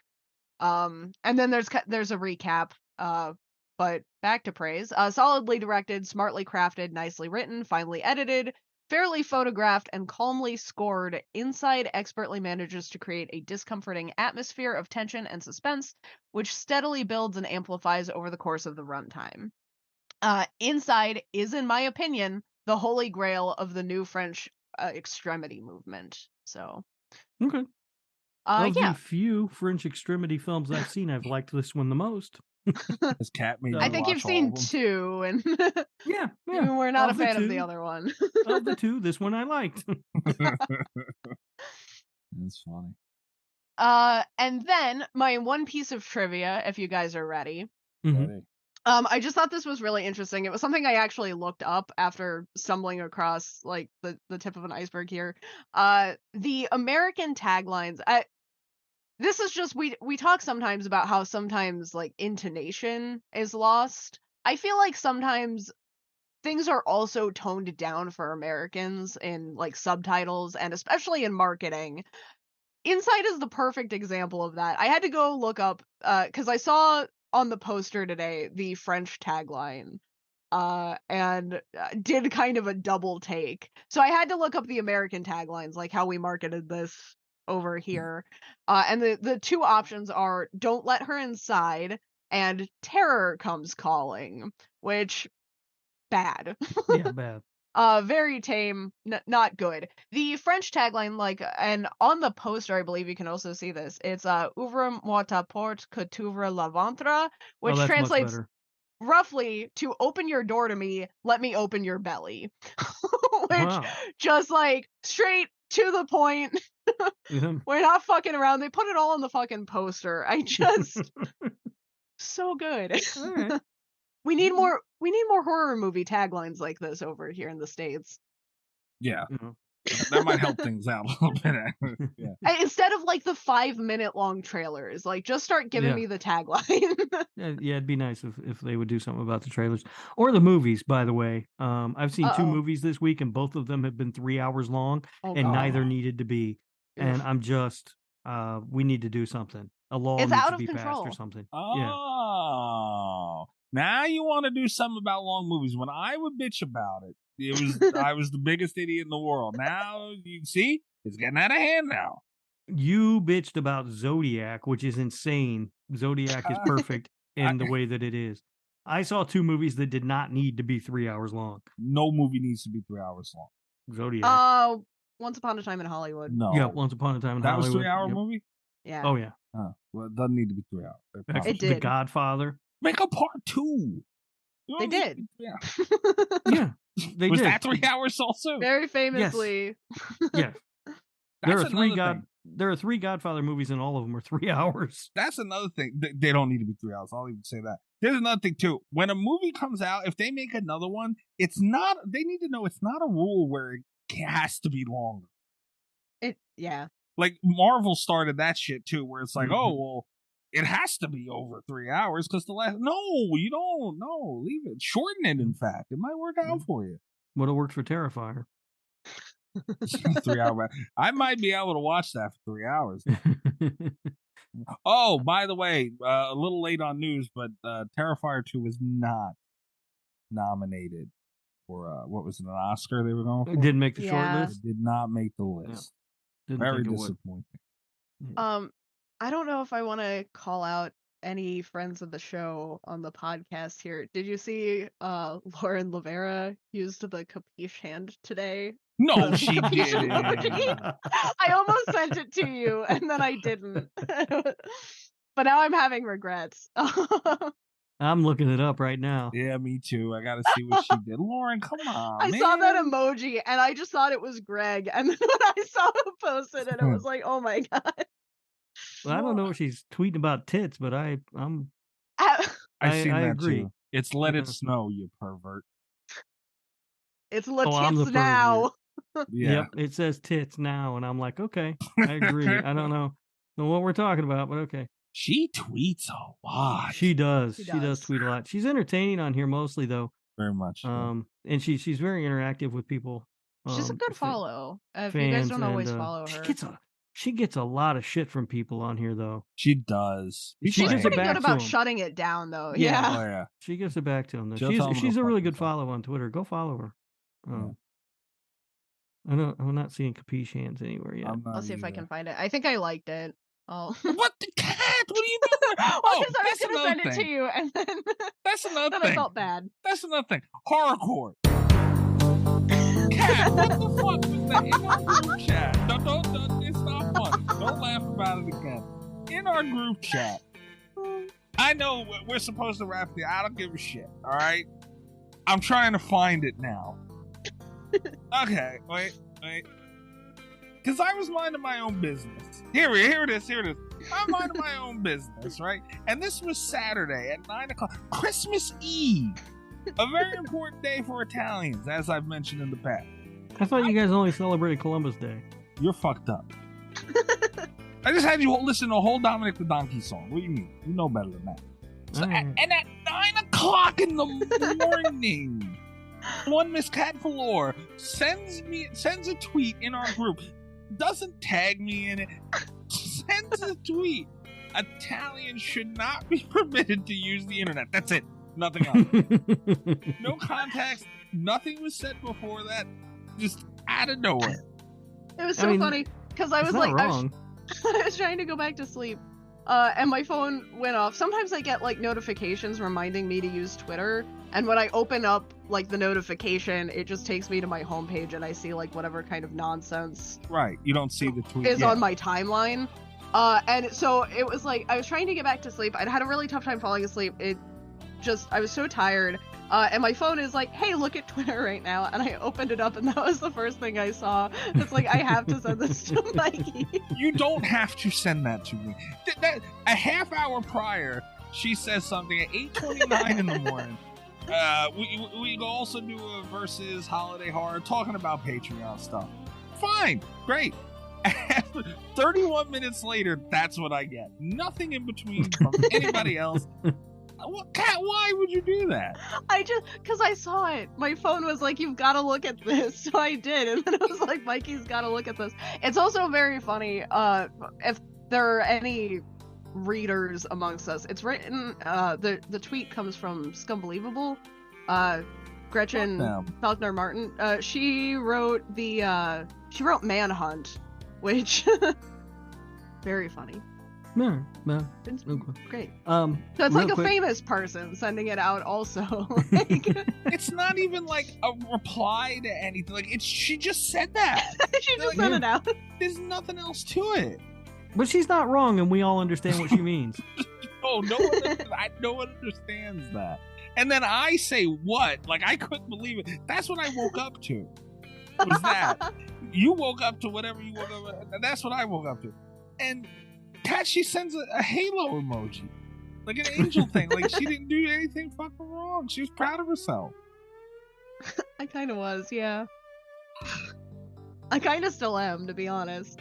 This is getting out of hand. Kat, you've crossed. You're on that team now. I think I might be. The middle. You are. I'm telling you are. It's one of those things. Sometimes I get the Italian memes, and it's like, poor Mikey. And then sometimes I get them, and they're just so funny. Sometimes it's poor Mikey. Other times, fuck Mikey. Nice. That's how I feel too. Yeah, but you're on your side though. At least I expect it. You know. Fuck. Let's wrap this up. The budget for this movie, 2.4 million euros, which is roughly $2.5 million. Worldwide gross of $792,000. So it did not do well. That's a shame. At the box office. That sucks. But, yeah. That's all I've got though. There was no interesting trivia. It was like, was filmed in France or whatever. I mean, it's dumb shit that people probably all put on there by that super smart guy. Fucking guy. King of the candy bar. All right, so we got to Portnoy this thing. Mm-hmm.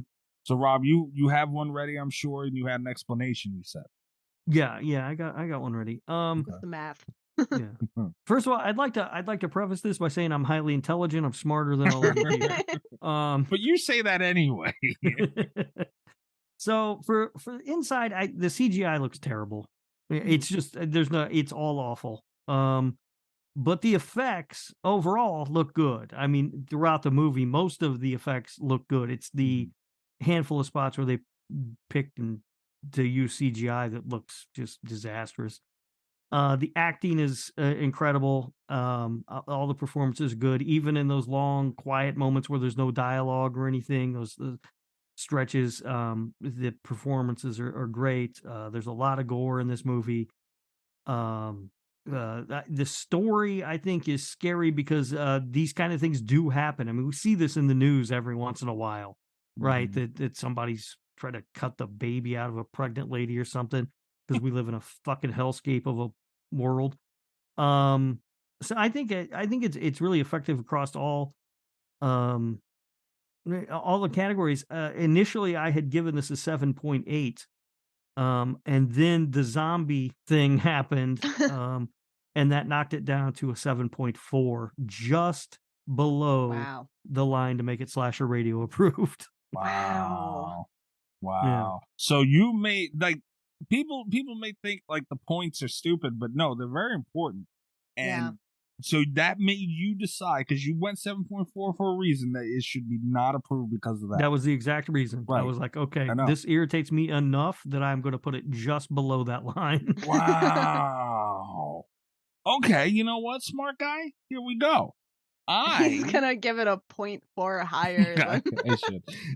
No, I'm. You know what? I'm not going to let him being irresponsible dictate my my score is on this. How is it irresponsible? I did the only intelligent thing, Mikey. No, you I'm didn't. so smart. They didn't. I am giving it a 7.5, and that I had a score ready because, like I said, the zombie thing didn't work. The beginning was kind of slow, even though they made up for it. But they did. I mean, I'd end up going on forever again about this movie. This stuff, it looked great. Everything was great except for those two things, and the visuals. That it was just great. It was phenomenal, man. Like, they did so much well. And this is from me coming for a subtitle movie, so here we are. And I purposely gave it a 7.5 because I thought it would be slasher radio. It should be. And I'm going to leave it up to the both of you. And shame on you, Rob. But what say you, Kat? I have a feeling Kat will drag this right across the line, no problem.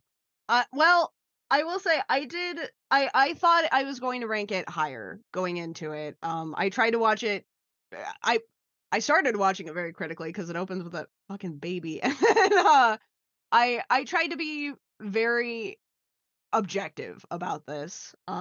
French extremism is a genre of movie that I'm biased to begin with. It's something that I really like.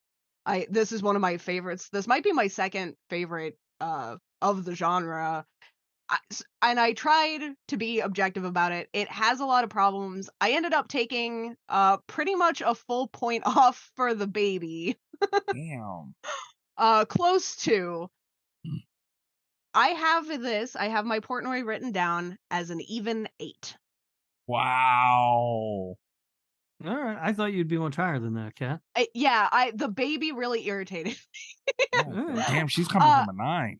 I'm coming from a 9. I had it at an 8.9 for like everything else. This was another one where I went kind of back and forth with the score. I opened up the Portnoy sheet earlier today and I was kind of looking it over, and it's like, because I was stuck with it. It's like I could rank it, anywhere from like an 8 to a 9 at this point, and I could maybe even go a little bit higher or lower. And I had it at I was pretty solid about an 8.7 for a while, because it's like I was looking at some of my other like high 8s, and it's like I would put it like right kind of here in terms of enjoyment, and then it's like, but I enjoy it because it's a French extreme movie. Like, if we're looking at it critically, that baby needs to be like it's a penalty. It has to be. All right. Well, so we were all actually really close.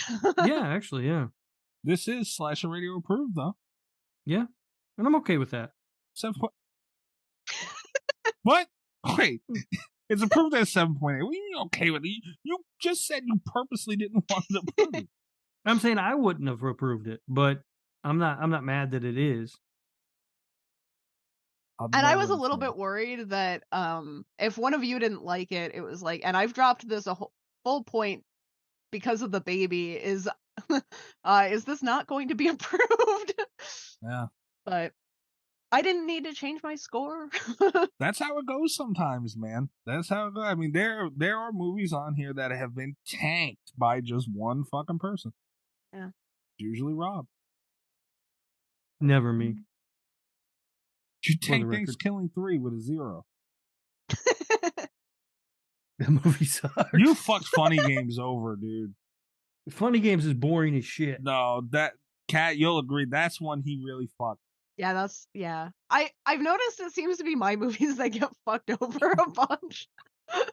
Because Funny Games got fucked up by Rob. You really fucked up Cube. Are we gonna let that go ever, Kat? We're going to 2023. Listen, in 2023, I'll try to bring up Cube less. Kat, that was episode Clean slate. 172. We are at 263, goddammit. When are we going to let things go? Going into 2023, you guys, I'm giving you a clean slate. Don't fuck up. See, but now you're giving me a clean slate that comes with Italian memes. That's not fair. Just point that out. I'm giving you a slightly clean slate. a little dirty with Italian sauce on it. There's a little bit of gravy on there, as Rob would say. It's sauce. But all right, yeah, the patrons won this war. Yeah. Lake Alice totaled out at 3.3, and this one Slasher Radio approved. So congratulations, patrons. Congratulations, Greg. This is a good pick by Greg. Yeah, it is a good pick, Greg. Definitely good.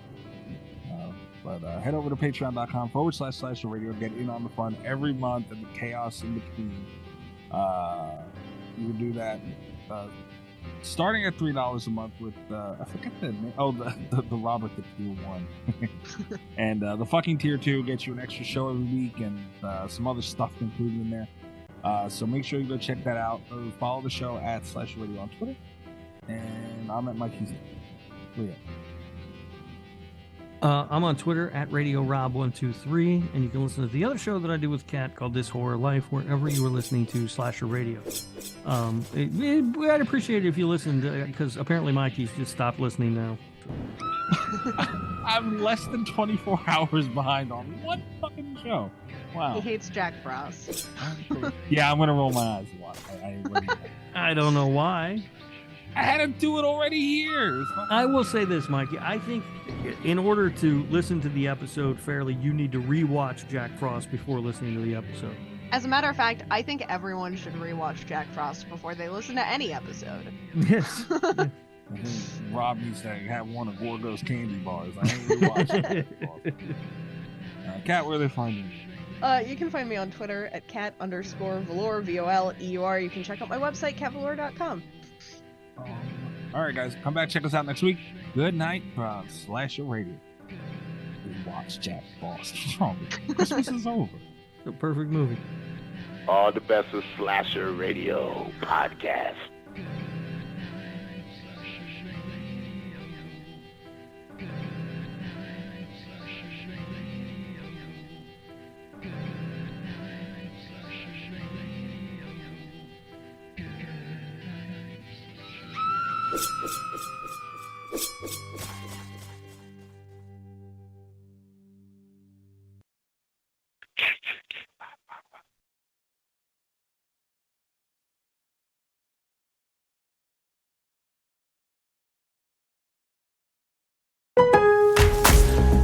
Craftsman Days are here at Lowe's with big savings on the tools you need. Right now, get a free select tool when you buy the Craftsman V20 2-pack battery kit.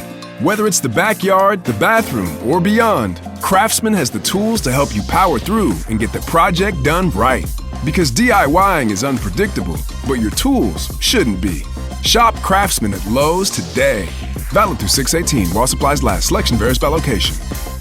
If you're a podcast host, listen up, this one's for you. My name is Allie Jackson. I'm the host of Finding Mr. Height, a dating and relationship podcast that I've been doing for 4 years now, sharing my positive and practical approach to dating that's built on my own life experience. And I wanted to share another experience that I've had, my secret behind monetizing my show. It's called Red Circle, and I was just telling my colleague about how much I love their platform. With Red Circle, not only am I getting a seamless hosting experience, but I also love the support I receive in ad sales. It's not just typical ad sales either. It's targeted opportunities based on my show and my life. And the platform is super simple. You just set your preferences and Red Circle matches you with sponsors that align with your show. You can vet every opportunity and their platform gives you great analytics. More recently too, my Red Circle team has brought me opportunities outside of my podcast on social media to really augment the podcast partnerships, bring them full circle. I just can't recommend them enough. If you want to give it a try, go to redcircle.com to get your free trial. That's redcircle.com for a free trial.